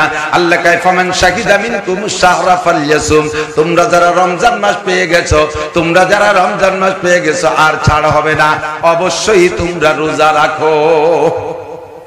এই আয়াতের দ্বারা রোজা ফরজ হয়েছে আমল। ফামান শাহিদা মিনকুমুশ শাহরা ফালইয়াসুম, তোমরা যারা রমজান মাস পাইবা রোজা রাখবা, রাখবেন তো ইনশাআল্লাহ? রমজান মাস যদি পাই ইনশাআল্লাহ তাহলে রোজা রাখবোই, ঠিক আছে না? ইনশাআল্লাহ কর জন্য এবার পাগল, ইনশাআল্লাহ তো কইতেছি, যদি ইনশাআল্লাহ রমজান পাই, সুস্থ থাকি, বাড়ি থাকি, তাহলে রোজার সাথে হুকুম হলো রাখবোই, ঠিক আছে তো? এই যুবকরা কথা বলো ডাকে, রোজা রাখবা? আরে রোজার ভিতরে লিসাবে ফারহাতান, কেন রোজা রাখবো না? এক নম্বরে রোজা হলো আল্লাহর হুকুম। আল্লাহ পাক বলেন তুমি বলো ওমালিয়া, আরে আমার দিক তাকান, ওমালিয়া আমার কি হইছে? লা আবুদুল্লাযী ফাতারানি ওয়া ইলাইহি তুরজাউন, যে আল্লাহ আমাকে সৃষ্টি করেছে, আমাকে অসংখ্য নিয়ামত দিয়ে লালন পালন করে, ওই আল্লাহর হুকুম, ওই আল্লাহর ইবাদত আমি কেন করব না? আমার কি হয়েছে? আল্লাহ আমারে সৃষ্টি করেছেন তাই তো আমি দুনিয়ায় আসছি, আল্লাহ আমাকে বাঁচায় রেখেছেন তাই তো আমি বেঁচে আছি, আল্লাহ আমাকে খাবার সামগ্রী দিয়েছেন তাই তো খেয়ে কলিজাটা ঠান্ডা করি, আল্লাহ আমাকে বসবাসের সুন্দর ঘর বাড়ি দিয়েছেন তাই তো আমি বসবাস করি, আল্লাহ আমাকে তৌফিক দিয়েছেন উত্তম পোশাক বানায় ব্যবহার করি, এত কিছু আল্লাহর নিয়ামত ব্যবহার করি। ওমালিয়া লা আবুদুল্লাযী ফাতারানি ওয়া ইলাইহি তুরজাউন, তাহলে আমার কি হয়েছে যে সেই আল্লাহর ইবাদত করব না? রমজান পাইলে রোজা রাখবো না, আমার কি হয়েছে? আমি অবশ্যই রোজা রাখবো। নবী পাক বলেন হে বান্দা, হে আমার উম্মত, রোজার মধ্যে যে দুইটা স্বাদ আছে, এই দুইটা স্বাদ অন্য কোন ইবাদতের মধ্যে নাই। লিসাইমে ফারহাতান, রোজাদারের দুইটা খুশি, একটু বলেন কয়টা? মুখস্থ করছেন কয়টা? লিসাইমে ফারহাতান, রোজাদারের দুইটা খুশি, ফারহাতুন ইনদা লিকায়ে রাব্বিহি, একটু কোন আল্লাহু আকবার, ফারহাতুন ইনদা লিকায়ে রাব্বিহি, হাসরের মাঠ কায়েম হওয়ার পরে জান্নাতীদেরকে জান্নাতে দিবে, জাহান্নামীদেরকে জাহান্নামে দিয়ে দেবে। এবার জাহান্নামীদের জাহান্নামের সমস্ত সাজা শাস্তি কোনটা কোন কারণে তাও বুঝাই দেবে একটা একটা করে। খেয়াল করেন, এইটা তোমার নামাজ না পড়ার শাস্তি, এইটা রোজা না রাখার শাস্তি, এইটা হজ তরক করার শাস্তি, এইটা যাকাত না দেওয়ার শাস্তি, এইটা জিনা করার শাস্তি, এইটা চুরি করার শাস্তি, এইটা টোন মারার শাস্তি, এইটা মন মারার শাস্তি, এইটা কন্ট্রাক্টারি করেছো, রাস্তার পিস খোয়া মেরে চুরি হয়ে খাই ওর মধ্যে পচাপ মাটি তাল ঢুকাই দিছো, তার শাস্তি এইটা। এইটা বিরিদির রড চুরি হয়ে খাইয়া ওর মধ্যে কুঞ্চি ঢুকাই দিছো, এর শাস্তি এইটা। আর বেড়া ক্যাডামস কারিতাস বিআর ডিভিশন নির্ভর জাগরণী চক্র আশা প্রশিকা গ্রামীণ ব্যাংকের যে সুদে কারবার করছো ওর জন্য এই শাস্তি। তোমার পেট ভরা থাকবে সাপ দিয়া। নামাজ কাজা করেছো, নামাজ পড়ো নাই, এর জন্য এই শাস্তি। মিথ্যা কথা প্রচার দিয়েছো, গীবত শিকায়ত করেছো মানুষের সম্পর্কে অপবাদ দিয়েছো। বিশেষ করে সাংবাদিক ভাইরা থাকলে সতর্ক থাকবেন। আপনারা পয়সা খাইয়া কে মানুষের নামে হাজারো মিথ্যে কথা তৈরি কইরা ফেসবুক ইউটিউবে পেপার ফ্ল্যাশিং করে দিচ্ছেন। সাবধান থাকবেন, আপনার দ্বারা কিন্তু আপনি খাবেন। জাহান্নামের ভিতরে জাহান্নামীদেরকে আল্লাহ তার অপরাধের শাস্তি এক একটা করে বুঝাই দিয়ে বলবে তুমি থাকো। আল্লাহ কয়দিন পরে বেরোবে ওই জায়গা থেকে, খেয়াল করতেছেন না? ঢুকাই দেওয়ার পরে ওরা কবে আল্লাহ জায়গা কয়দিন থাকতে হবে, 5 বছর না 16 বছর না কয়দিন পরে বেরোতে পারবো, নাকি নির্বাচিত সরকার আসলে এটা নিটুনি বের হয়ে যেতে পারে। আল্লাহকে এ জায়গা কোনো নির্বাচন হবে না, সরকারের কোনো ক্ষমতা নিয়ে এ জায়গা কোনো নির্বাচন হবে না। আনা মালিক ইয়াউমিদ্দিন, আমি জগতের মালিক, এই জগতের মালিক আমি। এ জায়গা কোনো নির্বাচন হবে না। ও জায়গা তোমার টাইম শুনে নাও যুবক। খালিদিনা ফিহা আবাদা ফি নারি জাহান্নামা খালিদিনা ফিহা আবাদা। অনাদি অনন্তকাল থাকবা, 1 সেকেন্ডও বের হতে পারবা না। এভাবে জাহান্নামীদেরকে বুঝাই দিয়ে দেবে। এরপরে জান্নাতীদেরকে বলবে বান্দা বুঝে নাও, তোমার জান্নাত বুঝে নাও। তুমি ঈমানের সাথে কলেমা পড়েছো লা ইলাহা ইল্লাল্লাহু মুহাম্মাদুর রাসূলুল্লাহ। এই কলেমার বিনিময়ে তোমার হলো তোমার নামে জমি দলিল হইছে জান্নাতের ভিতরে। তোমার নামে জমি দলিল হইছে। খেয়াল করেন, জান্নাতের জমি যদি আপনার নামে দলিল করতে হয় তাহলে ঈমানের কলেমা দিয়ে জমি দলিল করতে হয়। তোমার নামে 10 দুনিয়া সমপরিমাণ জমি দেয়া হইছে কলেমার বদৌলতে। একটু বলেন না সুবহানাল্লাহ। 2 নম্বরে তুমি কোরআন শরীফ পড়ছো, তিলাওয়াত করছো, কোরআনের আয়াতের বদৌলতে তোমার জান্নাতের মধ্যে বিল্ডিং তৈরি হইছে, যে তোমার জান্নাতের বিল্ডিং। আর তুমি যতবার সুবহানাল্লাহ আলহামদুলিল্লাহ আল্লাহু আকবার বলেছো, এর বিনিময়ে জান্নাতের মধ্যে গাছপালা লাগানো হয়ে গেছে, এগুলো জান্নাতের বাগান। বলেন সুবহানাল্লাহ। যতবার তাসবিহ তাহলিল পড়বেন জিকিরের ওসিলায় কলেমা সুবহানাল্লাহ আলহামদুলিল্লাহ আল্লাহু আকবারের ওসিলায় জান্নাতের মধ্যে গাছ লাগানো হয়। একটা একটা করে আপনারে বুঝিয়ে দেবে এইটা হজের বিনিময়, এটা যাকাতের বিনিময়, এটা কুরবানির বিনিময়, এটা তিলাওয়াতের বিনিময়, এটা তোমার রোজার বিনিময়। সব বুঝিয়ে দেওয়ার পরে জান্নাতীদেরকে নিয়ে আল্লাহ পাক একটা পার্কের ভিতরে আপনাদেরকে নিয়ে বসবেন, একটা রিসোর্ট সেন্টার, সুন্দর একটা বাগান। এই রিসোর্টের ভিতরে নিয়ে আপনাদের বসবেন। শুধুমাত্র কারা ওই জায়গা থাকবে? একমাত্র রেগুলার নিয়মিত যারা রোজাদার তারা। আর রোজাদার ছাড়া তো জান্নাতে যাবে না। আপনারা যারা রোজা রেখেছেন তাদেরকে নিয়ে আল্লাহ তাআলা বসবেন জান্নাতে। রোজাদারের 2টা খুশির একটা খুশি, সমস্ত জান্নাতীদেরকে আল্লাহ বসাই দিয়ে প্রত্যেকের সামনে 144 খান ট্রে, আর প্রত্যেক ট্রের মধ্যে 70 প্রকারের খাবার। কমে গেছে তো সুবহানাল্লাহ নাউজুবিল্লাহ কিছু করলেন না যে সুবহানাল্লাহ। একটা গাছ লাগানো হয়ে যায়, 144 ট্রে গুণ 70 কত আইটেম হবে? 1000-এর উপরে আইটেম খাবার আপনার সামনে দিয়ে আল্লাহ বলবেন কুলু, খাও, ফাশরাবু, এর মধ্যে শরবত আছে, খাও, পান করো। আপনি না খাইয়ে চুপ করে বসে থাকবেন, খাবেন না, অভিমান করে বসে থাকবেন। আল্লাহ পাক জিজ্ঞেস করবেন, এ খাও না কেন? লিমা লা তাকুলুন ওয়া লা তাশরাবুন, খাও না, পানও করো না। ভাব কি? ফাল ওয়াজাতুম মা ওয়াদা রাব্বুকুম হাক্কা। মাওলানা নাসির তোমাদের ওই সরের পার যে বলি আসছিল যা যা কথা, সেই তার ভিতরে কোনো কম আছে নাকি? খাবারের আইটেম কম, এজন্য হাত দিচ্ছ না। আপনারা বলবেন আল্লাহ খাবারের আইটেমে কম, এজন্য খাচ্ছি না, তা না। ও জায়গা হুজুর একটা কথা বলছিল, সেই কথাটা মনে রয়েছে, সেই জন্য খাচ্ছি না। সেইটা কি? হুজুর বললেন যে তুমি নাকি বলেছো ওয়াসসাউমু লি ওয়া আনা আজজি বিহি, বান্দা রোজা রেখেছে একমাত্র আমার জন্য, এর প্রতিদান আমি হাজ্জে দেব। এই যে 144 খান ট্রে, 72 জন হুর, এই 72 জন হুরে 144 ট্রে এনে দিল। এর মধ্যে তো তোমার আত্ম দেখতেছি না। এই খাবার তুমি হাজ্জে মুখে উঠে না দিলি খাবো না, হুরের হাজ্জে খাবো না, হুরের হাতের দিয়া খাবার খাবো না, তোমার হাত দিয়ে উঠাই দিতে হবে। তুমি কইছো যে রোজাদারের প্রতি আমি হাত দিয়ে দেবো, আজকে তোমার হাতে না দিলে খাবো না। আল্লাহ এক্ষুনি হবে। জান্নাতের মাছে, জান্নাতের ভিতরে রুটি আর জান্নাতের মাছের কলিজা ভুনা, জিয়াদাতু কাবিদি মিনাল হুদ। সব জান্নাতের সমস্ত মাছের কলিজা কাটিয়ে নিয়ে বুনিয়ে দিয়েছে তা না, একটা মাছের কলিজার এক পাশে একটু টিউমারের মতো ঢিলি উঠছে, ওই কাটিয়ে গুনাহ করিয়া সারা জান্নাতীদেরকে আল্লাহ তাআলা একে টাইমে লুকমা বানায়া সমস্ত রোজাদারের মুখে উঠিয়ে দেবে। আল্লাহর সাথে দেখা, আল্লাহর হাতের ইফতারি আপনি খাবেন। প্রথম লুকমা মুখে নিয়ে না সাবাইয়ের হাতের দিক চেয়ে রয়েছে আউরিয়া, সবাই জানেন রাই থাকতে। আল্লাহ কালিমা লা তাকুলুন ওয়ালা তানজাগুন, এ সাবাও না কা, খাও না কা। তখন আপনারা বলবেন জান্নাত ও দোজখ সে ইয়া রব क्या करो, आरज़ू है मैं तुझे देखा करो, हुर गले मंजत नेमत है तू, सबसे बेहतर नेमत है दीदारे तू। আল্লাহ এই রোজা রেখেছিলাম জান্নাতে যাব এই আশায় না, হুর গেলে মান পাবো এই আশায় রোজা রাখি নাই। মাওলানা নাসির সাহেব বলেছিলেন রোজাদারের দুইটা খুশি, একটা খুশি হলো তোমার সাথে দেখা হবে। আজকে তোমার সাথে দেখা হয়ে গেছে, তোমার হাত আমার মুখের কাছে, আমি যদি এই খাবার চাবাইতে গেলে হাত সরাই নিয়ে যাও, আবার তোমার নুরানি হাত কবে দেখবো, এই জন্য একটু পরান ভরে হাত দেখে নেই, এরপরে খাবো। ওইভাবে লুকমা মুখে থাকা অবস্থায় রোজাদাররা আল্লাহর হাতের দিকে তাকায় থাকবেন 50 আলফা সানা, 50,000 বছর। মুখে লুকমা সেই রয়েছে, 28 দিন রয়েছে বলি খাই, 50,000 বছর পরে আল্লাহকে খাও সাবাও খাও। আল্লাহ তুমি আগে কও যে তাহলে তোমার সাথে দেখা হবে কবে? কয় যে এই বৈঠকেই এই নেলা খা, এরপরে আরো 500 বছর গালে উঠে খাওয়াবো। বলবেন না সুবহানাল্লাহ? কত বছর? 500 বছর। এটা একমাত্র রোজাদাররা। এদিক তাকান, এই রোজাদাররা না রয়েছে ওরা কিন্তু পাবে না। এমনি দেখেন এই যে আপনাদের এদিক কি রমজান মাসে এই ইফতারি, গণ ইফতারি মসজিদে হয় নাকি? হয় না? যারা রোজা রয়েছে তারা তো খাবেই, কিন্তু দেখবেন যে কিছু আছে রোজা টুজা নাই, ও আসরের পরে আধ দেড়েক মেশাকে কান ভাঙিয়ে এই যে ব্যক্তি দুটি কেমন যেন 3-4 দিন ধরে রোজাও এমন ভাব নিয়ে মেশা করতে করতে ওই জায়গায় ঘরে ঘুরে ঘুরে স্যাপ ফেলায়। যারা রোজা থাকে তারা কিন্তু ইফতারি মেলা খাতি পারে না, 2 লুকমা দেওয়ার পরেই এলাই পড়ে, ঠিক না? আর যে দুপুরও সাইডে খাইছে ও এই শগুন গুলো জম্মের খাতি পারে। ও বোঝে যে কোন 2 প্লেটের মাঝখানে বসলে আশপাশে 2 প্লেট এলা খাই পারবে না, এইরকম 2 বুড়োর মাঝখানে যে বসে, ও বুড়োরা 2 লেলা খাই উঠে চলে যায়, 3 প্লেট একা মারে।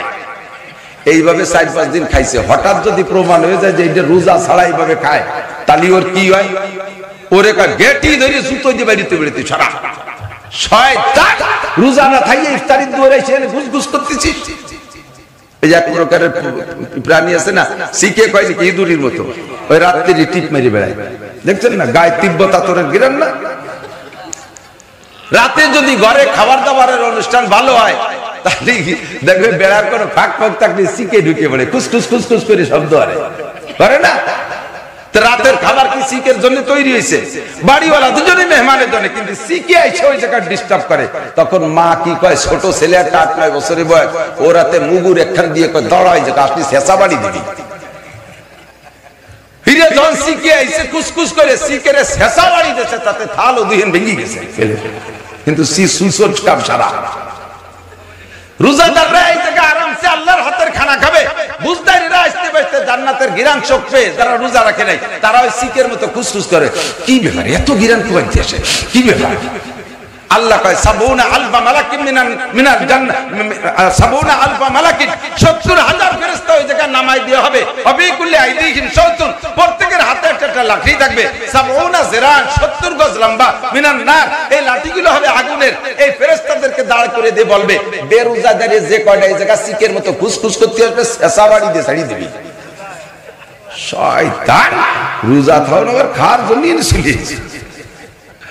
ওদিন আল্লাহর হাতের খানা খাইতে হলে রোজাই রাখতে হবে, অন্য আমলের দ্বারা এই ফজিলত পাবেন না। তাহলে আমরা কি আল্লাহর হাতের খানা খেতে চাই? বলেন চান? তাহলে রোজা রাখবো তো ইনশাআল্লাহ। রোজা রমজান পাইলে রোজা রাখবোই, আল্লাহর হাতের খানা খাবো। আল্লাহ কবুল করুক, বলেন আমিন। 2 নম্বর হলো লিসামে ফারহাতান, ফারহাতুন ইনদা লিকায়ে রাব্বিহিম ওয়া ফারহাতুন ইনদা ফিতরিহিম। 2 নম্বর মজা হলো রোজাদারের জন্য ইফতারির সময়। ইফতারির সময় একটু সত্য কথা বলবেন, সত্য কথা বলবেন। রোজার মাসে ইফতারির চাইতে, ইফতারি যে মজা লাগে এর চাইতে মজাদার খাবার কেউ কোনোদিন খাইছেন নাকি আমি জানি না। হ্যাঁ, আমি কিন্তু প্রেসিডেন্টের ভবনে দাওয়াত খাইছি, ওই সরকারি হজ প্যাকেজ পাইছিলাম, ওই বছর রাতে খানা পাইছিলাম প্রেসিডেন্ট আব্দুল হামিদের বাসায়। প্রেসিডেন্ট নিজে আমাদের প্লেটে মাছটা উঠাইতেছে, কিন্তু সেই খাবারের যে মজা এর চাইতে বড় বড় খানা খাইছি। কিন্তু ইফতারির সময় রুটি মুটি দাবলা খুদ কুড়ো খিচুড়ি মেচুড়ি যা দেয় এর চাইতে স্বাদের আর কোনো খাবার, ঠিক কিনা? এই দেখেন 2-3 মিনিট 5 মিনিট 7 মিনিট থাকতি বুড়োর কায় মুয়াজ্জিন রে কায় মুয়াজ্জিন কয় মিনিট আছে? কাকা 5 মিনিট। তোর গড়ি নষ্ট, তুই সেই আসরের পরেতে করছিস 5 মিনিট, আসরের পরেতে বলে 5 মিনিট আর বলছে তোর গড়ি সরে যাই মেলে তোর গড়ি জাগা মতো আমারে সর্বনাশটা করে যাবে না। এই গড়ি দেখতে দেখতে একবার সুলা ধরে নাকের ধরে নেয়, পিএইচডি ধরে মুখের কাছে নেয়, আল্লাহ কাই খাই পারল ফেরেশতারা আল্লাহ জন্মের কড়া বুড়ো ও আজানের আগে গেল বেড়ালে মুখে দিতে। এই যে খাবো খাবো খাবো খাবো একটা ভাব, আর আজান হইলে প্রথম খেজুরটার প্রথম এক গ্লাস পানি, এর চাইতে মজা জগতে আর কিছুতে হতে পারে না। এজন্য হযরত আলী বলেন হুব্বি বাইলাই মিনাদ দুনিয়া সালাস, দুনিয়ায় 3টে জিনিস আমার ভালো লাগে। 1 নম্বরে ইকরামুজ যায়েব, হযরত আলী বলেন দুনিয়ার মাত্র 3টে জিনিস ভালো লাগে। 1 নম্বরে ইকরামুজ যায়েব, মেহমান যেমন তাকে সেভাবে মেহমানদারি করতে ভালো লাগে। 2 নম্বরে আল-জারবু বিস-সাইফ, ময়দানে যাইয়া কাফেররে কুপাই কুপাই মারতে যে কি মজা লাগে তার কই না।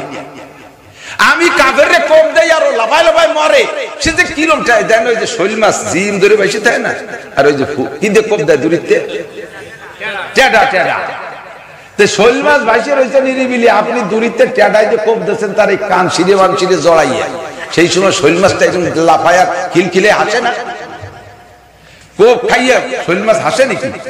ওর জান যায়, আর যে কোপ দিয়ে লাগাতি বাসে তার কিরমটা এখন দি ও হাতে তালি দিতে জি বাইরিয়া কুবানওয়ালা খুশি দিলা ভাই শৈল মাছের জান যায়। হযরত আলী কয় ময়দানে যাইয়া কাফেররে কুবাই মারলে কাফেরের জান যায়, আর আমার ওই মাছ কুবানের মতো খুশি চাই। 3 নম্বরে আস-সাওমু ফিস-সাইর, গরমকালে রোজা রাখতে ভালো লাগে। হুজুর কে আলী গরমকালে দিজম্বের কষ্ট হয় 16-17 ঘন্টা, হুজুর ওই জন্যই তো যে রোজায় কষ্ট যত বেশি হয় ইফতারিতে মজা তত বেশি হয়। রোজায় কষ্ট যত বেশি হয় ইফতারিতে মজা তত বেশি হয়। এবারে রোজা অনেক বড় না অনেক ছোট না, ছোট বড় মিলেই পেছবে। আমরা সব রোজা রাখবো এবং রোজার স্বাদ আমরা নিতে থাকবো। রাজি আছেন ইনশাআল্লাহ? আল্লাহ কবুল করুক, বলেন আমিন। এবার আরেকটা হাদিস বলি, হুজুর বলেন মান সামা রমাদানা ঈমানান ওয়া ইহতিসাবা, হুজুরও বলেছেন যে ব্যক্তি ঈমানের সাথে রোজা রাখবে, ইহতিসাবান মানে নেকির আশায়, ইহতিসাব মানে কি নেকির আশায়। এই কথা দ্বারা কি বোঝা যায়? তাহলে বোঝা যায় যে রোজা 2 প্রকার, ঈমানের সাথেও না বেঈমানের সাথেও রোজা রাখা যায়, আর সওয়াবের নিয়ত ছাড়াও এক প্রকারের রোজা হতে পারে। বোঝেন এই কথা? রোজা যে আল্লাহর হুকুম ফরজ, এটিকে যদি বিশ্বাস থেকে করে সাধারণ পুরুষ আর নারী কখনো রোজা ছাড়তে পারে মাঝে মাঝে দুনিয়াটা রাখে যে এটা ঈমানের সাথে রাখে না, এটা হলো গতানুগতিক সামাজিকতা রক্ষার জন্য। অথবা চেয়ারম্যানের বাড়ি ইফতারির দাওয়াত পাইছে, বিনা রোজায় গেলে কেমন হয়, তাই এটা রোজা থেকে জাতীয়, এটা ঈমানি রোজা না, এটা হলো দাওয়াতের রোজা। কথা এই সময় গেলে কিন্তু শাড়ি হুজুর শিখেছেন, হ্যাঁ এখনই শাড়ি দেবো ইনশাআল্লাহ। আমি আর একটা 2 বছর সামনে নিয়ে শুরু হয়েছিল, 1 বছরেরই হয়ে গেল, সময় শেষ হয়ে গেল। 2 নম্বরটা হলো এদিক তাকান। আরেকটা কথা হলো ইহতিসাব মানে নেকির আশায়। ইহতিসাব মানে কি? নেকির আশায়। বোঝা যায় যে নেকির আশা ছাড়া আরেক প্রকারের রোজা আছে। হুজুর বলেন রমজানে ইউজাদু ফিহি রিজকুল মুমিন, এই কথাটা বলে শেষ করতেছি, খেয়াল করেন। রমজানে মুমিনকে যে পুরস্কারগুলো দেওয়া হয় তার ভিতরে একটা হলো মুমিনের রিজিকে বরকত হয়, রিজিক বেড়ে যায়, মুমিনের রুজি। এখন সন্ধ্যার সময় কি খান? একটা বিস্কুট, একটা টোস্ট, একটা পান, একটা চা, এর বেশি তো খুব একটা খান না।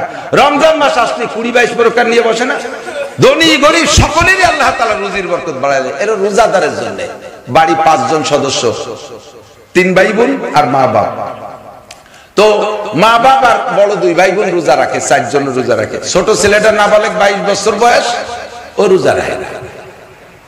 এই 22 বছরের দামড়া ও রোজা থাকে না, রোজা থাকলে ওর কষ্ট হয়।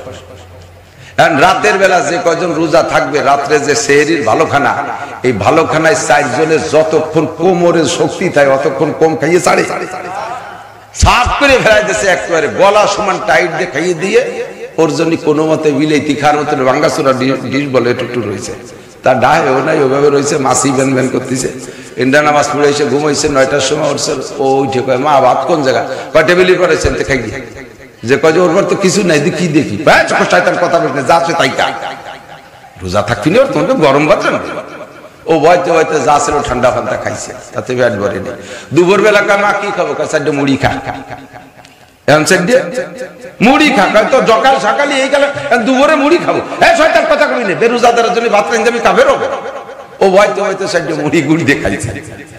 সন্ধ্যার সময় 20 প্রকারের ইফতারি নিয়ে বইছে রোজাদার 4 জন, ওরে খাতি দেবে না বিদায় একেবারে আজানের 5 মিনিট আগে বড় বড় কাজে অর্ডার করে, গোল করে দরজা দেয় করে করে, ও গোল করে দরজা দিতে গেছে, এখন আজান দিয়ে মুরগির ঘরে দরজা দে, ওখানে ঘটাইছে, এখন আজান দিয়ে পারিনি, এখন ওরে তো ভিড়তি দেবে না খাতি, জাস্ট টাইমে আজান দেবে 1 মিনিট আগে কয় দোকানে তো কয়েল নিয়ে গে, ওরে কয়েল আনতে ঘটাইছে, ও কয়েল নিয়ে আসার আগে আজান দিয়েছে, ইন্দ্র দমা দম বাড়িয়ে দিয়েছে। আইছে কয় মা আমার জন্য কি আছে, ওই সাইডে ঝুলাম দিয়েছে, খা কান দিয়ে দিয়েছে, দিন দিয়ে বইরি আমার ফাঁকি দিলে তার নাম সাইডে ভাত খায়।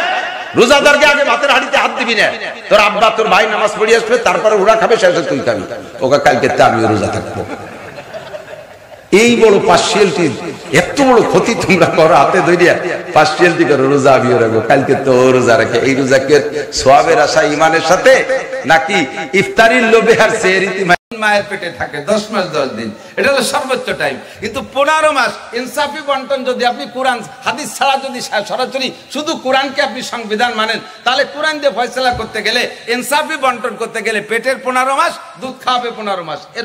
এছাড়া আপনি ভাগ করবেন কিভাবে? এছাড়া যদি অন্যভাবে ভাগ করেন যে পেটে থাকবে 10 মাস, আর যে কয় মাস থাকে সেই কয় মাস দুধ খেয়ে বেড়াবে, তাহলে আপনি মন গড়া তফসির করলেন, এটা হবে না, এই তফসির চলবে না। কথা বলুন ঠিক কিনা? তো ইমামে আবু হানিফা রাহমাতুল্লাহ আলাইহি বলেন 2টা মিলে 30 মাস। বন্টনটা কেমন খেয়াল করেন, বন্টনটা কেমন? অন্য আরেকটা আয়াতের ভিতরে আল্লাহ তাআলা বলেছেন ওয়াল ওয়ালিদাতু ইউরদিনা আওলাদাকুন্না হাওলাইনি কামিলাইনি লিমান আরাদা আইয়ুতিমার রাদা। যদি কোনো মা তার বাচ্চাকে দুধ পান করাইতে চায়, তাহলে 2 বছর দুধ পান করাবে। কয় বছর? 2 বছর দুধ পান করাবে। 2 বছরে কয় মাস চলে গেল? 30 মাসের দুধ খাওয়ানোর জন্য কয় মাস? 24 মাস চলে গেছে। তাহলে এবার পেটে রাখার জন্য 24 মাস, যেহেতু অন্য আয়াতের দ্বারা দুধের জন্য সরাই দিছি, দুধ খাওয়ানোর জন্য, তাহলে পেটে থাকার জন্য থেকে গেল কয় মাস? 6 মাস। এবার আসেন, 6 মাস যদি কোনো একটা মহিলার বিবাহের পরে, কোনো একটা মহিলার যেদিন বিয়ে হয়েছে সেই দিনের থেকে নিয়ে 6 মাস পরে যে যদি শ্বশুর বাড়ি যায় একটা বাচ্চা ডেলিভারি দেয়, আপনাকে দেশে কিনা কি কবে জানি না, আমাকে ওদিক বুড়ো বুড়ি দাদি নানি যারা আছে তারা যা কয় তা তো শোনার মতো না। এই মেয়েটা 6 মাস পর স্বামীর বাড়ি যাওয়ার পরে যদি একটা বাচ্চা ডেলিভারি দেয়, বুড়িরা কি কয়, ও আমি প্রথম দিন দেখেই টের পাইছি, খালি হাতে আসি নেই। 6 মাসে বাচ্চা হয়নি, কি একটা না একটা অন্য জায়গাতে নিয়েই আইছে। এইরকম অপবাদ যদি ওই মেয়েটার সম্পর্কে কোনো মহিলা দেয়, ওই মহিলার সম্পর্কে কোরআনে বলে সামানিনা জালদা। যেই মেয়েটা বিবাহের পরে 6 মাস পরে যে একটা বাচ্চা ডেলিভারি দেবে, এই মেয়েটার সম্পর্কে যদি কেউ সন্দেহ করে বলে যে ও বাপের বাড়িতে কিছু না কিছু নিয়ে আসছে, খালি হাতে আসে নাই, তাহলে তার নামে জেনা আর ব্যভিচারের অপবাদ দেওয়া হয়ে গেছে না? এই অপবাদ, এই কথা বলার সাথে সাথে বলনেওয়ালি মহিলা হোক আর বলনেওয়ালা পুরুষ হোক, কোরআনের সংবিধান হলো সামানিনা জালদা, 80 ডুরা মারতে হবে বলনেওয়ালা রে, জুতো দিয়ে 80 রে বাড়ি মারতে হবে, ভিটি তুলে চামড়া ঝুলি বেলা যেতে বাড়ো ইয়ে। তুমি যদি সচক্ষে না দেখে থাকো, এই মেয়েটার 6 মাসের পরে এই অপবাদ তোমাকে দেওয়ার অধিকার দিয়েছে কে? এখন কয় 6 মাসে তো বাচ্চা হওয়ার কথা না। কয় কথা না কে বলছে? আল্লাহ নিজেই বলছেন। খলিফাতুল মুসলিমিন হযরত ওমর, হাদিস থেকে এখন আমরা ব্যাখ্যা বুঝে নেই, সুন্দর করে ভালো করে বুঝে নেই। খলিফাতুল মুসলিমিন যখন হযরত ওমর রাদিয়াল্লাহু তাআলা আনহু প্রেসিডেন্ট, উনি উনার এজলাসে বসা, সংসদীয় অফিসে বসা, ইতিমধ্যে একটা লোক, একটা মহিলা সারা গায়ে রক্ত, বাচ্চা ডেলিভারি দেওয়ার কারণে নিচের টুক রক্তাক্ত, আর ডেলিভারির পরে স্বামী তারে পিটাইয়া উপরে টুক লাল করে ফেলাইছে, রক্তাক্ত করে ফেলাইছে। এই অবস্থায় পিটাইতে তালে আছে, যান বাঁচানোর জন্য আতুর ঘর ফেলাইয়া মহিলা দৌড়াইতে দৌড়াইতে হযরত ওমরের কাছে চলে আসছে। পিছনে পিছনে হযরত ওমর চলে আসছে, কি বলে একটা জোয়ান চলে আসছে, বিশাল এক জোয়ান, হাতে তার পাথর আর লাঠি। হযরত ওমরের দরবারে আইসেও যেন সে পাথর মারবে আর লাঠি দিয়ে পিটাবে, এমন একটা আক্রমণ। কিন্তু হযরত ওমর প্রেসিডেন্ট, তার সামনে তো গায়ে হাত দেওয়া যায় না। মহিলা দৌড়াইতে দৌড়াইতে আসে হযরত ওমরের কাছে দাঁড়াইছে যাতে আর মারতে না পারে। জিজ্ঞেস করছে, ফামা বালুকুমা, তোমাদের দুইজনের সমস্যা কি হয়েছে?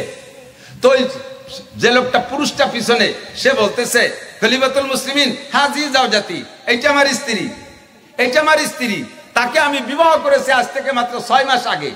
একেবারে হাতে গুনে 6 মাস পড়ছে আজকে, সে আজকে আমার বাড়ি একটা বাচ্চা ডেলিভারি দিয়েছে। বিগত আমার ইতিহাস জানা নাই যে 6 মাসে পূর্ণাঙ্গ বাচ্চা পেটে থাকতে পারে, পূর্ণাঙ্গ বাচ্চা হতে পারে পেটে, আর 6 মাসে বাচ্চা পূর্ণ হয়ে ডেলিভারি হতে পারে, এটা আমার জানা নাই।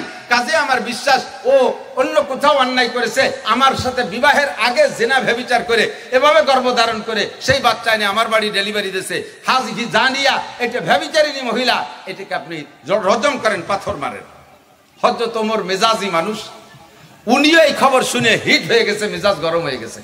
সাথে সাথে হযরত ওমর দেরি না করিয়া, যেহেতু আসামিও উপস্থিত আর বাদীও উপস্থিত আর সিমটম সব লক্ষণ ক্লিয়ার, এ জায়গার সাক্ষী সবতের দরকার নাই। স্বামীতে স্ত্রীর বিপক্ষে বলতেছেন যখন, আর কোনো সাক্ষী আর উকিল মুক্তারের দরকার নাই। উনি সাথে সাথে বিচার, ট্রাইব্যুনাল কোর্ট নগদ বিচার করে দিয়েছে। ফারজুমুহা, এই মহিলারে নিয়ে পাথর মেরে শেষ করে দেবা। কখন? বাচ্চা দুধ ছাড়ানোর পরে, এখন মারা যাবে না। অর্ডার দিয়ে দিয়েছে, পাথর মেরে শেষ করে। পাশে ছিলেন হযরত আলী রাদিয়াল্লাহু তাআলা আনহু। হযরত আলী রাদিয়াল্লাহু তাআলা আনহু উনি বলতেছে, ইয়া খলিফাতুল মুসলিমিন, হে খলিফাতুল মুসলিমিন, এটা ইনসাফ, এটা বিচার আপনার সঠিক হয় নাই। হযরত ওমর বলছে, তাকায় করছে, কি বললে? বিচার সঠিক হয় নাই? তার মানে কোরআনে আসছে তাকে ব্যভিচারীকে রজম করো, আযানিয়াতু জানি ফাজলিদু কুল্লা ওয়াহিদিন মিনহুমা মিয়াতা জালদা, আশাইকু আশাইকাতু ইযা জানায়া ফারজুমুহুমা। ব্যভিচারিণী যদি অবিবাহিত হয় তাহলে ধরা পড়লে 100 ডুরা মারো, আর যদি তারা বিবাহিত হয় তাহলে তাদেরকে পাথর মেরে শেষ করে দাও। আমি কোরআনের বিচার করছি, অন্যায় কি বিচার করছি? হযরত আলী রাদিয়াল্লাহু তাআলা পাশে থেকে বলতেছে, খলিফাতুল মুসলিমিন, কোরআনের আয়াত, আল্লাহ পাক রব্বুল আলামিন এই বাচ্চাটা, এই মহিলাটার যে বাচ্চা ডেলিভারি হয়েছে, এই ডেলিভারি হওয়া বাচ্চাকে আল্লাহ তাআলা হালাল সন্তান বলে ঘোষণা দিয়েছে কোরআন শরীফের আয়াত। হযরত ওমর বলতেছে, ওমর, আলী আয়াতটা কি, কোন আয়াতে বলছে?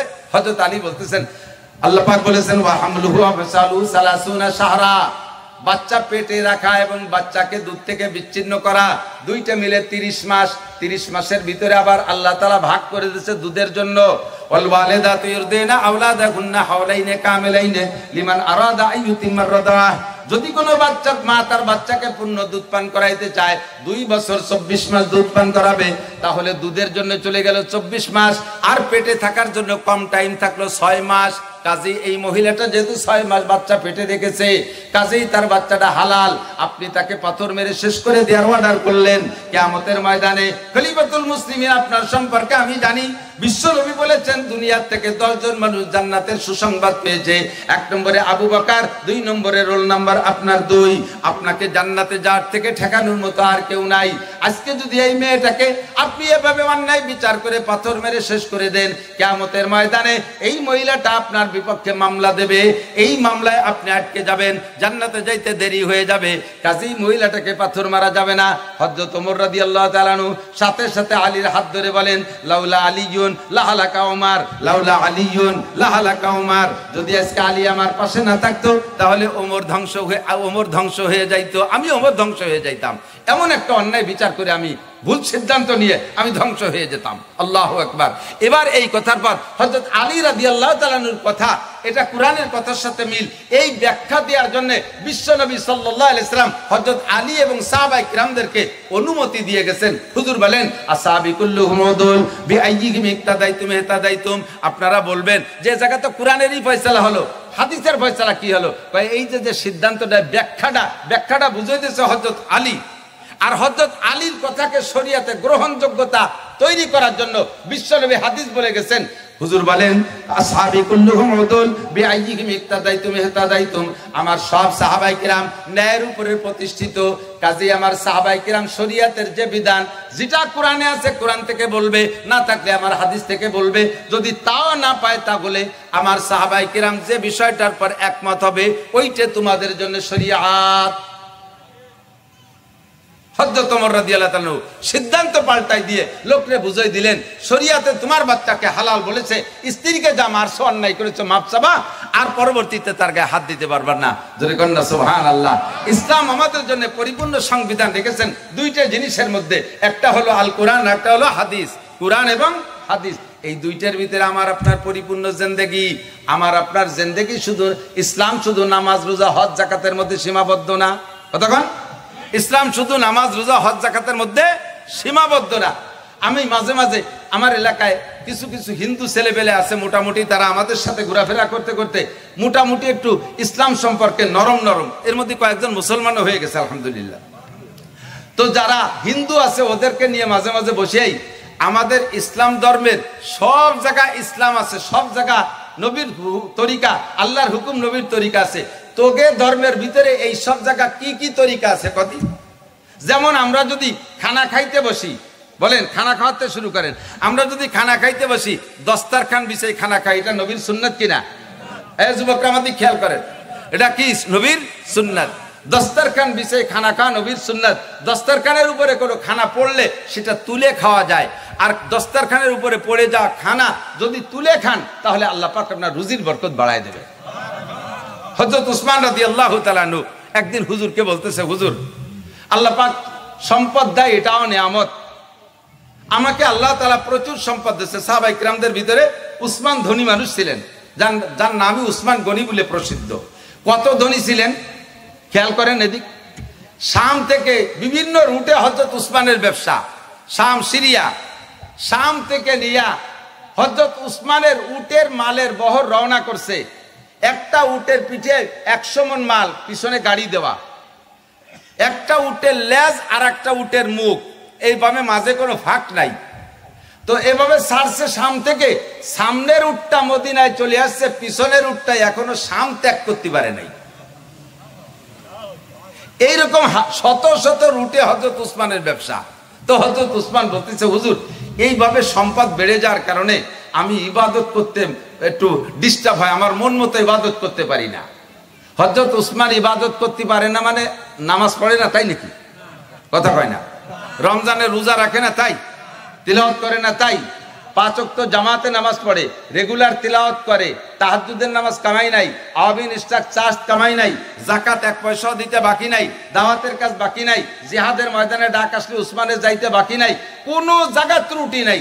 এরপরও হযরত উসমান চিন্তা করেন যে এই সম্পদ বেশি হওয়ার কারণে হয়তো আমার ইবাদত কম হয়ে যাচ্ছে, এ যদি সম্পদের হিসাব তো করতে সময় দেওয়া লাগে, যদি সম্পদ একটু কম হইতো তাহলে আমি একটু ইবাদত বন্দেগী বেশি করতে পারতাম। তো যাইয়া হুজুরের কাছে বলছে যে হুজুর সম্পদ তো আল্লাহই দিয়েছে, একটু আল্লাহর কাছে দোয়া করেন আল্লাহ যেন আমার সম্পত্তি একটু কমাই দেয়। কেউ চায় না সম্পদ কম হইতে। হযরত উসমানকে আল্লাহর কাছে দোয়া করেন সম্পদ কমে যাক। হুজুর কয়, উসমান না, তোমার সম্পদ কমানোর দোয়া আমি করতে পারবো না, কারণ সম্পদও দরকার আছে। খুদাওয়ান্দে রুজি বাহাক মুস্তাকিল, পরাগান্দা রুজি পরাগান্দা দিল। উসমান তোমার সম্পদ আছে বিদায় তবুকের যুদ্ধে কালেকশন করেছি আমি যুদ্ধের জন্য। তুমি একা যে টাকা দেছো, তবুকে যুদ্ধের মতো 10টা যুদ্ধ পরিচালনা করা যায়। আর জিহাদের জন্য আল্লাহ পাক বলেন, ওয়াজাহিদু ফি সাবিলিল্লাহি বিআমওয়ালিকুম ওয়া আনফুসিকুম, আগে মাল দাও পরে জান দাও। তো ইসলামের জিহাদের জন্য মালের দরকার। অন্য সাহাবাদের এত মাল নাই, আল্লাহ তোমারে মাল দেছে, তোমার মাল হালাল মাল, আর এই মাল শেষ হয়ে যাবে, তুমি গরিব বাবা, এতে তো আমার ইসলামেরও ক্ষতি হবে, আমি এই বদদোয়া করতে পারবো না। তো হযরত উসমান বলতে, হুজুর বেশি হয়ে গেছে, এর জন্য নামাজ কালাম মন মতো ভর্তি পারি না। হুজুরকে তার বড় আমি করতে পারবো না, এমনি একটা পরামর্শ দিতে পারি, সম্পদ কমানোর একটা বুদ্ধি আছে আমার কাছে, কয় সেইটা একটু পান। তো বলতেছে সেটা হলো খানা যখন খাইবা, হাতের থেকে পড়ে যাবে যে ছোট মোটো লুকমা, এই পড়ে যা খানাটা খুঁটিয়ে খাবা না, যেটা হাতের থেকে পড়ে যায় এটা তুলে খাবা না। এটা না খাইতে ওর ভিতরে থেকে বরকত চলে যাবে। কারণ খেয়াল করেন, ফাইন্নাকা লা তাদরি ফি আইয়ি লুকমাতিন বারাকা, আপনি জানেন না কোন খাদ্যের কোন লুকমার মধ্যে বরকত রয়েছে। খুদির ভাত বোঝেন তো, অর্ধেক চালির ভাত, এটা খুদির ভাত পায়।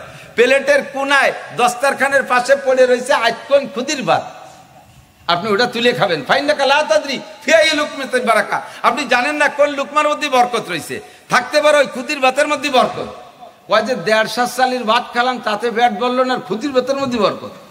আরে বরকত মানেই খালি পেট ভরা না, বরকতের অনেক মানে। কি মানে? বরকতের একটা মানে আপনি বুঝে নেন, আপনি যে 1.5 কেজি চাউলের ভাত খাইছেন ওর ভিতরে জীবাণু ছিল, ওই ভাত খাইয়ে উঠে যাওয়ার সাথে সাথে পেটের ভিতরে আষাঢ়িয়া মেঘের মতো গুলুম গুলুম করে ডাক মারছে, গড় গড় করে বমি হয়ে গেছে, পিছন দিয়ে জারি হয়ে গেছে, ঘন্টা খানিকের ভিতরে আপনার সেলাইন ধরানো লাগতেছে। যা খাবার খাইছেন তার ভিতরে এই জীবাণু ছিল। ওই যে খুদের বাচ্চা পড়া রয়েছে, আল্লাহ তাআলা ওই বাচ্চুকের মধ্যে শিফা রাখছে, ওই চোখের মধ্যে ঔষধ রাখছে। আপনি যদি খুদের বাচ্চা তুলে খান তাহলে আপনার এই 1.5 কেজি চাউলের ভাত যে পেটের ভিতরে যে নষ্ট হয়ে গেছিল, এই খুদের ভাতের ঔষধে সেইটাকে আপনার সমাধান করে দিতে পারে। এর নাম বরকত। এর নাম কি? বরকত। বরকত মানেই পেট ভরে যাবে তা না, বরকতের অনেক তর্জমা। তো ফাইনাকা লা তাদরি, ভালো করে আঙ্গুল চাটে খাবেন, প্লেটটা সুন্দর করে চাটে খাবেন, আইটের মধ্যে বরকত থাকতে পারে। সবচাইতে বড় কথা হলো হাতের থেকে পড়ে যা লুকমা। অনেক সময় আমরা দস্তারখানে ভাত পড়ে গেলে ভাতটা খুঁটে খাই, কিন্তু একটা তরকারি, একটা লাউ, কদুর এক কোনা পড়ে গেছে, একটু গোস্তের টুকরা, একটু মাছের টুকরা পড়ে গেছে, ওইটা খুঁটে খাই না। এ সবই খাবার, এই সব খাদ্য তুলিয়ে খাবেন।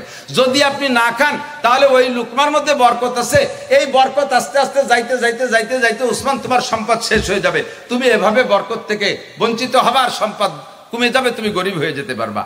তো হযরত উসমান বললেন যে খাবার পড়ে যাবে আর তাই খুঁটিয়ে খাবো না। দেখো তারপরেও যদি এর দ্বারা সম্পত্তি কমে তাহলে চেষ্টা করি। তো চেষ্টা করার জন্য প্রস্তুতি নিয়ে গেছে। এরপরে হুজুর দেখতেছেন একদিন উটের পিঠে বসে হযরত উসমান খেজুর খায়। উট যারা দেখছেন তারা তো দেখছেন, যারা না দেখছেন তারা শুনে নেন। মানুষের হাঁটু, গরুর হাঁটুতে দুটিয়ে ভাঁজ, এই যে হাঁটু একটা টাকনু একটা না, উট এত উঁচু যে ওর রানে 3 হাঁটু, এই মাঝখানে আর 1 হাঁটু, এই 3 তলা উটির উপরে উসমান বসে খেজুর খায়। খেজুর খাইয়ে অর্ধেক খেজুর খাইছে, আর অর্ধেক খেজুর হাতেতে স্লিপ করে নিচে বালির মধ্যে পড়ে গেছে। অর্ধেক খেজুর, উসমানের কি খেজুরের অভাব? ও জায়গা আরো প্লেট ভরা খেজুর রয়েছে, সে উটের পিঠে অর্ধেক খেজুর পড়ে গেছে। সেই জায়গা থেকে নামিয়ে এসে বালুর মধ্যে থেকে সেই অর্ধেক খেজুর উঠাইয়া পরিষ্কার করে মুছে ধুয়ে সেই অর্ধেক খেজুর উসমান খাচ্ছে। দূর থেকে নবী আলাইহিস সালাতু ওয়াস সালাম দেখে বলতেছেন, মুস্কি মুস্কি হাসতেছেন, কাছে এসে বলে, উসমান তুমি গরিব বাবা? কোনোদিনও না। গরিব হওয়ার জন্য যে আমল শিখাই দিলাম সেটাও তুমি করো না। আমাদের মুসলমানের সুন্নাত, কথা বলেন ঠিক না? এখন এই পড়ে যা খাবারটা তুলে খাওয়ার জন্য যে জায়গা পড়লো, জায়গাটা পরিষ্কার না হলে, খারাপ জায়গা হলে কি খাওয়া যায়? এজন্য একটা দস্তারখান, এজন্য একটা দস্তারখান। মায়েদাতাম মিনাস সামা, হযরত ঈসা আলাইহিস সালাতু ওয়াস সালামের উম্মতের জন্য আল্লাহ তাআলা আসমান থেকে দস্তারখান পাঠাইছে। মায়েদা মানে দস্তারখান। কুরআন শরীফে আছে সুফরাতুন কিরামিন বারারা, সুফরা মানে দস্তারখান। সৌদি আরবরা, আরাবিয়ানরা সুফরা বলে দস্তারখানকে। এই সুফরা দস্তারখান বিষয় খানা খাওয়া সুন্নাত, এটা আমাদের ইসলামে আছে না নাই? আমার ইসলাম শুধু 5 ওয়াক্ত নামাজ না, আমার ইসলাম শুধু রমজানের রোজা না, আমার ইসলাম শুধু হজ না, আমার ইসলাম শুধু যাকাত না, আমার ইসলাম শুধু টুপি দাড়ি পাগড়ি না, আমার ইসলাম শুধু কোরআন তিলাওয়াত না, আমার ইসলাম একেবারে জন্ম থেকে মৃত্যু পর্যন্ত প্রত্যেকটা ঘাটে ঘাটে ইসলাম আছে না নাই? এজন্য আল্লাহ বলেন, ইয়া আইয়ুহাল্লাযীনা আমানু দুখুলু ফিস-সিলমি কাফা, হে দুনিয়ার ইমানদাররা ইসলামের মধ্যে প্রবেশ করো পরিপূর্ণ। কোন জায়গায় ইসলাম ছাড়া নাই। যে কাজ করবা সেই কাজের মধ্যে তোমার ইসলাম আছে। হিন্দুরে বললাম, দেখ আমাদের খাবার মধ্যে ইসলাম কতগুলো শুনে নে। 1 নম্বরে দস্তারখান বিছাই খানা খাওয়া, দস্তারখান বিছানো। 2 নম্বরে বসার মধ্যে 3 তরিকা। কয় তরিকা? 2 হাঁটু উঠাইয়া, অথবা আত্তাহিয়াতুস সূরাতে, অথবা বাম পারে বিছাইয়া ডান পা উঁচু করে। 3 তরিকার 1 তরিকায়, যে তরিকায় আপনি বসবেন একটা সুন্নতের পর আমল হবে, খানা আপনার খাওয়া হবে একটা সুন্নতের পর আমল হবে। আল্লাহ পাক, আল্লাহ রাসূল বলেন, মান তামাসসাকা বিসুন্নতি ইনদা ফাসাদে উম্মতি ফালাহু আজরু মিয়াতি শাহীদ। খানা খাওয়ার ভিতরে ওই লোকটাকে দস্তারখানার কারণে 100 শহীদের সওয়াব, 3 তরিকার যে কোনো 1 তরিকায় বসার কারণে আর 100 শহীদের সওয়াব তারে দেওয়া হয়। দেখো কত সুন্দর, সব জায়গায় ইসলাম। এরপরে খানা যখন খাইতে বসবেন, প্লেট থেকে প্লেটে খানা নেবেন। খানা প্লেটে নেওয়ার সময় আপনি কোন হাত দিয়ে চামচ ধরবেন? ডান হাত দিয়ে চামচ ধরবেন। বলেন কোন হাত দিয়ে? ডান হাত দিয়ে চামচ ধরবেন, ডান হাত দিয়ে চামচ ধরবেন। আল্লাহ নবী বলেন, ইন্নাল্লাহা ইউহিব্বুত তায়াম্মুন হাত্তা তানাউল ওয়া তারাজ্জুল। আল্লাহ প্রত্যেক ভালো কাজকে ডান সাইড আর ডান দিক দিয়ে পছন্দ করে। খানা খাওয়া ভালো কাজ কোন হাত দিয়ে? ডান হাত দিয়ে। ডান হাত দিয়ে খানা নেবেন। একটা দোয়া পড়বেন, আল্লাহুম্মা বারিক লানা ফিমা রাযাকতানা ওয়া কিনা আযাবান নার। আছে না দোয়াটা? এই দোয়াটা পড়বেন। ধরে লুকমাটা হাত দিয়ে, ডান হাত দিয়ে তুলবেন। বিস্কুট খাইলেও ডান হাত, খেয়াল করেন, বিস্কুট খাইলেও ডান হাত দে, রুটি খাইলে ডান হাত দে, খেজুর খাইলে ডান হাত দে, আম খাইলে ডান হাত দে, পান খাইলে ডান হাত দে। তারপরে সিগারেট খাইলে বাও হাত দিয়ে খাওয়া সুন্নাত। সিগারেট কোন হাত দিয়ে না। চা খাবেন কোন হাত দিয়ে? চাটা খায় বাম হাত দিয়ে, চা খায় স্টাইলের সাথে, সাথে সিগারেট ধরে আবার ডাইন হাত দিয়ে। দেখছেন না এরকম ভদ্রলোক? আস্তাগফিরুল্লাহ। ডান হাত দিয়ে আপনি হালাল খানা খাইবেন, বিসমিল্লাহ কই লুকমা মুখে দেবেন, খানার মধ্যে বরকত আসবে। বরকত মানে অল্প কয়টায় পেট ভরে যাবে তা না, আবার তাও হতে পারে। কথা বলেন, তাও হতে পারে। নবী আলাইহিস সালাম বলেছেন, ইন্নাল মুমিনা ইয়াকুলু ফি মিয়ান ওয়াহিদা ওয়াল কাফিরু ইয়াকুলু ফি সাবাতি আমআ। মুসলমানরা এক নাড়িতে খায়, কাফেররা 7 নাড়িতে খায়। তাদের খাওয়ার সময় বিসমিল্লাহ নাই, যার কারণে খাবারের সাথে প্লেটে শয়তান বইছা যায়। দেখতে যদি অনেকগুলো ভাত, ও খাইতেছে যা তার চাইতে বেশি খেয়ে যায় শয়তানে, এর কারণে বরকত নাই। আমরা মুসলমানরা বিসমিল্লাহকে শুরু করি, ঠিক কি ঠিক না? এরপরে মাঝে মাঝে দোয়া পড়ি, লাকাল হামদু লাকাশ শুকর। এই দোয়া পড়লে বরকত হয়। পানি যখন পান করি, ওয়াসাকাহুম রাব্বুহুম শারাবান তাহুরা। লবণটুক যখন জিহ্বায় দেই, হানি আম্মারিয়া। খানা যখন শেষ হয়ে যায়, নিজের বাড়ি খাই, আলহামদুলিল্লাহিল্লাযী আত'আমানা ওয়া সাকানা ওয়া জাআলানা মিনাল মুসলিমিন। কোন বাড়ি দাওয়াত যখন খাইতে যাই, তখন আল্লাহর নিয়ামতের শুকরের সাথে বাড়িওয়ালারও দোয়া করে আসি, আলহামদুলিল্লাহিল্লাযী আত'আমানি ওয়া সাকানি ওয়া জাআলানি মিনাল মুসলিমিন। সব প্রশংসা ওই আল্লাহর, যে আল্লাহ আমাকে পরাণ ভরিয়ে খাওয়াইলো। আর ওই লোকটার জন্য দোয়া করি, যেই লোকটা আমাদের খানার অ্যারেঞ্জ করলো, তার জন্য তারও শুকর আদায় করি, তারও দোয়া দেই।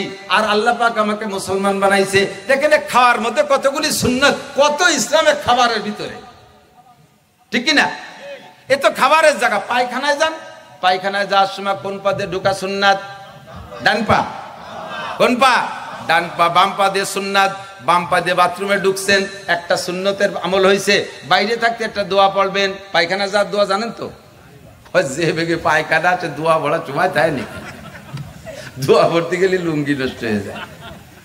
দোয়াটা যে সময় পায়খানার জন্য রওনা দিয়েছেন, বাইরে থাকতে আপনি পড়ে ফেলেন। দোয়া কি? আল্লাহুম্মা বিসমিকা আমুতু ওয়া আহইয়া। কি দোয়া?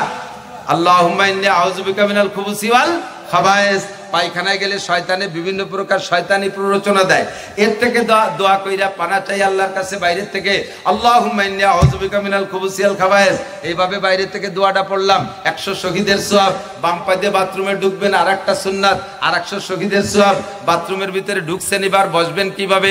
লুঙ্গিটারে খুলে উপরে আলনা থাকলে বাদায় থুইয়ে, সিগারেট একটা ধরাই একেবারে ছানা বাঁধে বসে টানতে থাকবেন আর রাখতেই থাকবেন।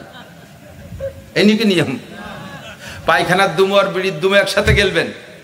এই যারা পায়খানায় বসে বিড়ি খায়, কুত্তয়ও গে গালাগালি করে, কুত্তয়ও ধিক্কার দেয়। কুত্তয় যদি দেখতে পারে, তারা কয়, যারা আমরা কুত্ত হইয়া জীবনে খাওয়ার সময় পায়খানা করি না, পায়খানা করার সময় খাই না, আর তোরা আস্তাবুল মখলুকাত হইয়া পায়খানায় বসে পায়খানার দুমো আর বিড়ির দুমো একসাথে চুষিস কে? বাথরুমে ঢুকবেন, পরনের কাপড় যেটা সে পরিমাণ মতো খুলতে হবে। একেবারে ধম করে সবটুকু গুছাই গেছে বগলের তলে দলায় দিয়ে বসবেন না, আস্তে আস্তে বসবেন। যতটুকু প্রয়োজন ততটুকু খুলবেন, যতটুকু প্রয়োজন ততটুকু খুলবেন। কারণ আপনার খেয়াল থাকতে হবে, আমি যে হালাতে আছি ওই হালাতটা কে দেখে? একটু কন্যা কে দেখে? তো পায়খানার ভিতরে পুরো ল্যাংটায় বসে থাকবেন কে? এটা কেমন দেখা যায়? বাথরুম যদি সুন্দর ঘেরা হয়, আপনার পুরো ল্যাংটা হয় পায়খানা করলে কিন্তু সগীরা কবিরা কিছু হবে না। কিন্তু এটা আদবের খেলাফ, এটা সুন্নতের খেলাফ। আপনি পরিমাণ মতো কাপড় খুলবেন। এরপরে বাথরুমে বসবেন, আপনি বাম পায়ের উপরে ভর দিয়ে, আরেকটা মুস্তাহাব সুন্নাত, বাম পায়ের উপরে ভর দিয়ে বসবেন। জরুরত শেষ হয়ে গেলে, কারণ বাম পাও শেষ হয়ে গেছে, এখন তো দামা ভরিয়ে পায়খানা করে, চেনেন না? হাই কমেট ওর পর বসে কোন পার পর ভর দেবে। তারপরও যদি হাইকোর্ট ব্যবহার করে, বাম পাশটা একটু চাপিয়ে বসেন, পায়খানা ক্লিয়ার হবে, একটা সুন্নতের বরাবর হবে। এরপরে বাথরুম যখন শেষ হয়ে গেছে, 3টা ঢিলা ব্যবহার করবেন। 3টা, 5টা, 7টা, যার যে কটা লাগে ঢিলা সামনে রাখবেন। ইদানিং তো টিস্যু হয়ে গেছে, ঢিলা ব্যবহার করবেন। গরমকালে পুরুষটা প্রথমটা সামনের থেকে পিছনের দিক, দ্বিতীয়টা পিছন থেকে সামনের দিক, তৃতীয়টা সামনের থেকে পিছনের দিক। শীতকালে পুরুষটা প্রথমটা পিছন থেকে সামনের দিক, দ্বিতীয়টা সামনের থেকে পিছনের দিক, তৃতীয়টা পিছন থেকে সামনের দিক। মহিলারা 12 মাস কাল প্রথমটা সামনের থেকে পিছনের দিক, এরপরে আগাগোড়া করে করবে, আকপাস করে করবে। এই যে যে সুন্নতগুলো আপনি শুনতেছেন আর শিখতেছেন, শুধু শিখার কারণে আপনাকে এক একটা মাসালার বিনিময়ে নবী পাক বলেন, মাজলিসু ফিকিন খায়রুম মিন ইবাদাতি 60 সানা। এক একটা মাসালা শিখার কারণে আপনার আমল নামায় 60 বছর নফল নামাজ আর 60 বছর নফল রোজার চাইতে বেশি নেকি দেয়া হবে। আর আমল আমল করলে আমলের বিনিময় একটা সুন্নতের 100 শহীদের সওয়াব, বলেন না সুবহানাল্লাহ। আরে ভাই শহীদ মানে বাংলাদেশি শহীদ না, হ্যাঁ সেই সাহাবায়ে কিরাম উহুদ বদর খন্দকে যারা শাহাদাত বরণ করেছে সেই শহীদ আর বাঙালি শহীদ এক দরে বিক্রি হয় নাকি? বাঙালি শহীদটা আমরা মুখে বলে দেই শহীদ, মাঝে মাঝে দেই শহীদ হরিপদ। হিন্দুকে নামে শহীদ লেখা, মুক্তিযোদ্ধা স্বাধীনতা যুদ্ধের সময় হিন্দুরা বাংলাদেশের পক্ষে যুদ্ধ করে মারা গেছে, তার নাম শহীদ। এটা শহীদ হবে না, কোনোদিনও শহীদ হবে না যতক্ষণ পর্যন্ত ঈমানের সাথে, আল্লাহর প্রতি ঈমানের সাথে মুসলিমের পক্ষে দেশের জন্য যুদ্ধ না করবে। ওই যুদ্ধে যদি মারা যায় অমুসলমানরা, তাহলে সেখানে তারা শহীদ হবে। সাহাবায়ে কেরাম যারা রাসূল পাকের সাথে উহুদ বদর খন্দকে গিয়ে যুদ্ধ করে কাফেরের মোকাবেলায় যুদ্ধ করতে করতে শাহাদাত বরণ করেছে, এই রকম শহীদের 100 শহীদের সব এক একটা সুন্নতের বিনিময়, কন্যা সুবহানাল্লাহ। আমি বলি না, নবী পাক বলেন মান তামাসসাকা বিসুন্নতি ইনদা ফাসাদি উম্মতি ফালাহু আজরু মিয়াতি শাহীদ। যুবক আমার দিক তাকাও, শোনা, একটা সুন্নতের পর আমল করবা 100 শহীদের সওয়াব। কবে আমল করবা? কয় বুড়ো হলি। বুড়ো হবা কিনা এর গ্যারান্টি আছে? বর্তমানে আপনারা সাক্ষী দেন, বুড়ো মানুষ বেশি মরে না জোয়ান মানুষ বেশি মরে? জোয়ান মানুষ বেশি মরে। মানুষ তো বুড়ো হতেই পারতেছে না, পথে পড়ে যাচ্ছে, সব যাইয়ে পড়ে যাচ্ছে। এ জায়গা গাড়ি অ্যাক্সিডেন্ট যুবক পরে, ওখানে যুবক পরে, সেখানে যুবক পরে, গুলিগুল্লায় যুবক পরে, মারামারি করে যুবক পরে। বুড়ো তো হতেই পারতেছে না, বুড়ো আর আগেই পথে শেষ। কাজেই তুমি বুড়ো হওয়ার অপেক্ষা করো না, এখনই সুন্নতের পর আমল করো।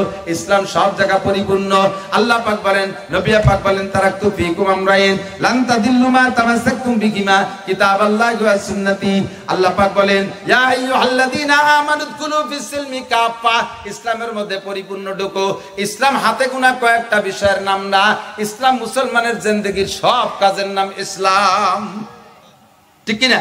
পায়খানার মধ্যে কত শুনুন। এরপরে এদিক তাকান, প্রয়োজন পরিমাণ পানি খরচ করবেন, প্রয়োজন পরিমাণ পানিতে ধুয়ে ফেলবেন। ধোয়ার পরে এই পানি যেটা গায়ে লাগছে, ওই পানিটা মূলত নাপাক হওয়া উচিত ছিল। যে পরিমাণ পানি দিয়ে আপনি ময়লাটা পরিষ্কার করেছেন, ওই পানির সাথে এই ময়লা মিক্সার হয়ে সিটে গায়ে লাগছে, কাপড়ই লাগছে, কিন্তু ওই পানির হাত থেকে বাঁচা বড় কঠিন। ওই পানি সকলেরই গায়ে লাগবে, কাপড়ই লাগবে। এই জন্য এর থেকে বাঁচা কঠিন বিদায় আল্লাহ পাক বলেন লা ইউকাল্লিফুল্লাহু নাফসান ইল্লা উসাহা, মানুষকে তার শক্তির বাইরে আমি কোনো হুকুম চাপাই দেই নেই। এই পানির হাত থেকে বাঁচতে পারবে না, বিদায় ওই পানিকে আমি পাক ঘোষণা দিয়েছি। তবে তাকওয়া, পরহেজগারি, সতর্কতা এটাই যে আপনি বাথরুমের ভিতরে একটা অতিরিক্ত কাপড় রাখবেন, নিজের বাথরুমের ভিতরে একটা গামছা রাখবেন। আপনি বাথরুম সেরে শরীরের নির্দিষ্ট ভিজা জায়গাটাকে একটা ওই কাপড় দিয়ে মুছিয়ে এরপরে পরনের কাপড়টা পরবেন। দেখবেন তারপরে ওযু বানায় নামাজ পড়লে আপনার নামাজের ভিতরে একাগ্রতা, নামাজের ভিতরে খুশু অনেক বেশি হবে অন্য দিনের চাইতে। এটা আর একটা মুস্তাহাব সুন্নাত, আমল করা যাবে না, মনের দিক দিয়ে একটা তৃপ্তি থাকে। যুবক, তোমার পরে পকেটের ভিতরে কেন টিস্যু পেপার থাকবে না? ঢিলাকুলুক ব্যবহার কেন করবা না? মুসলমান প্রত্যেকের উপরে সর্বক্ষণ শরীরকে পাক রাখা জরুরি। যুবক আবারে গলা জড়াই ধরছে, হুজুর আমি আপনার কঠিন ফ্যান, অত্যন্ত মহব্বত করি। হুজুর আমি যেদিন থেকে আপনার ওয়াজ পাইছি সেদিন থেকে আর আমি গান শুনি না, রাতের বেলা কানের মধ্যে আপনার ওয়াজ শুনতে শুনতে আমি ঘুমাই। অথচ তার চেহারায় কয় নামাজও পড়ে না, দাড়ি তো নাই, আরো ফাঁকে ফাঁকে মালটাল পাইলেও খায়। তো তুই তো এত মোহাব্বত করিস, যখন চল আজান দেশে নামাজ পড়িয়েছি। কয় হুজুর শুক্রবার এতে পড়বানি, শুক্রবার পর্যন্ত বাঁচবি না মরবি তা ঠিক আছে, এখন চল। কয় না হুজুর আমারে নিয়েন না মসজিদে, তাহলে অন্য মুসল্লিকে কষ্ট হবে। কি কষ্ট হবে? কয় এই প্যান্ট পরি 7 দিন, 7 দিনের মধ্যে এই মোটা প্যান্টটা ধুই না, ভিজেই না, পেশাব করি, ঢিলাকুলুক ব্যবহার করি না। ডেলি 5-7 বার যদি পেশাব করে, আর প্রত্যেকবার পেশাবের পরে যদি পরিষ্কার না করে, ঢিলাকুলুক আর পানি ব্যবহার না করে, তাহলে হাঁটা দেওয়ার পরে 2-4 ফুটা পড়ার সম্ভাবনা থাকে কিনা? তো পড়ে কোন জায়গায়? একই জায়গায় তো পড়ে। তাহলে ডেলি যদি 5 বার, 5 দুগুণী 10 ফুটা পড়ে, আর এভাবে যদি 1 সপ্তাহ পর্যন্ত ওই জায়গায় পেশাব করতি, তাহলে তাকে মোটা প্যান্টের ভিতরে একবার ভেজে একবার শুয়ে, তাহলে ও সুসমরা গন্ধ হয়ে যায় না? কয় হুজুর ও জায়গা মুতির গন্ধ, আমারে মসজিদে নিয়েন না। মুসলমানের সন্তান, এনি টাইম এভরিডে সর্বক্ষণ তোমার শরীরটা পাক থাকতে হবে। যে কোনো সময় মসজিদে যে নামাজ পড়ার মতো তোমার পকেটের ভিতরে টিস্যু রাখো, তোমার পকেটের ভিতরে মেসওয়াক রাখো, তোমার পকেটে বড় একটা মোবাইল জায়গা পাইলো, তোমার পকেটের ভিতরে সিগারেটের প্যাকেটের জায়গা পাইলো, তোমার পকেটের ভিতরে কত কিছু ঢুকলো, গাজার প্যাকেট পাওয়া যায়, ইয়াবা পাওয়া যায় তোমার পকেটে। কেন তোমার পকেটের ভিতরে একটু টিস্যুতে জায়গা পাবে না? তোমার পকেটের ভিতরে এত বড় একটা মোবাইল জায়গা পাইলো, একখান মেশক কেন জায়গা পাবে না? ওযুর সময় যদি আপনি মেশক করে নামাজ পড়েন, আমার দিক খেয়াল করেন, ওযুর সময় যদি আপনি মেশক করে ওযু বানাইয়া নামাজ পড়েন, তাহলে এক ওয়াক্ত নামাজের বিনিময়ে আপনাকে 70 ওয়াক্ত নামাজ দেওয়া হবে। বুঝেন নাই কি কইছি? নামাজের ওযুর সময় যদি মেশক করেন, তাহলে ওই ওযু দিয়ে নামাজ পড়লে এক ওয়াক্ত নামাজের বিনিময়ে 70 ওয়াক্ত নামাজের সওয়াব দেওয়া হবে। পাশাপাশি মেশক করার কারণে 100 শহীদের সওয়াব অতিরিক্ত দেওয়া হবে। এর সাথে এখন যে মাসালাটা শুনলেন, এর বিনিময়ে আপনাকে 60 বছর নফল নামাজ আর নফল রোজার নেকি দেওয়া হবে। খালি নেকি আর নেকি, হাঁটা দিলি পায়ে পায়ে নেকি, অথচ এত সহজ নেকি কামাই না করে হাঁটা দিলি পায়ে পায়ে শুধু গুনাহ কামাই করি। কথা বলুন ঠিক কিনা? তো ইসলাম আমার সব জায়গা, ইসলাম আমার সব জায়গা। এবার বাথরুম থেকে বের হবেন, ডান পা দিয়ে বের হবেন, বাইরে বের এসে একটা দোয়া পড়বেন, গুফরানাকা আলহামদুলিল্লাহিল্লাযী আযহাবা আনিল আযা ওয়া আফানি। ক্ষমা চাই ওই আল্লাহর কাছে যে আল্লাহ পাক রব্বুল আলামিন আযহাবা আনিল আযা, আমার পেটের থেকে কষ্টদায়ক জিনিস বের করে দিয়েছে, ওয়া আফানি, আর আমাকে শান্তি দিয়েছে। আযহাবা আনিল আযা ওয়া আফানি, আমাকে শান্তি দিয়েছে। পেটের ভিতরে যদি পায়খানা জমে যায়, 4-5 দিন যদি পায়খানা না হয়, তাহলে কেমন কষ্ট লাগে, কত কষ্ট হয়, হাজার হাজার লক্ষ টাকা খরচ করে সেই পায়খানা করানো লাগে। দৈনন্দিন বাথরুম হইয়া আমার এই পায়খানা ক্লিয়ার হয়ে যাচ্ছে, এটা কার নিয়ামত? একটু বলেন না, কার দেয়া নিয়ামত? আল্লাহর দেয়া নিয়ামত। এই জন্য আল্লাহ পাকের শুকর আদায় করব। রাত্রে যখন বিছানায় যাব, তখন আমি বিছানায় যাই শুইব, এই সুন্নত সেকেন্ড সব জায়গা আমার ইসলাম চলে যাচ্ছে অজের দিকে। এসে গেল কয়েকটা মাসালা কয়ে যাই, প্রত্যেক এক একটা মাসালার দাম 60 বছর নফল নামাজ ও রোজার চাইতে। কারণ গতানুগতিক ওয়াজ, কিসসা কাহিনী ইত্যাদিকে কান্নাকাটি করে টরে ভুলেই দিলাম, কিন্তু হাজারো মাসালা আছে যে মাসালা না জানা থাকার কারণে আপনার জীবনের ইম্পর্টেন্ট আমলগুলো নষ্ট হয়ে যাচ্ছে। এর একটা মাসালার দাম হাজার হাজার বছর রাতভর গীত, কিসসা কাহিনী আর গান গজলের অজের চাইতে এর একটা মিনিটের দাম আল্লাহর কাছে অনেক বেশি। এই জন্য আমি মাসালাগুলো বলতেছি, যাতে আমাদের মাহফিলটা দামি হয়ে যায়। আল্লাহ কবুল করুক, বলেন আমিন। আমি যে কটা মাসালা বলছি আজকে, এরপর আমল করা যাবে না? কথা বলেন, খুব কঠিন নাকি? একেবারে দৈনন্দিন আমার স্বভাবের সাথে মিলিয়ে নেওয়া যায় না। আর শরীয়তকে যখন তবিয়ত বানায়া যায়, শরীয়তকে যখন তবিয়ত বানানো যায়, স্বভাবের সাথে অ্যাডজাস্ট করা হয়, তখন কিন্তু আমল করতে কষ্ট হয় না। বোঝেন নাই?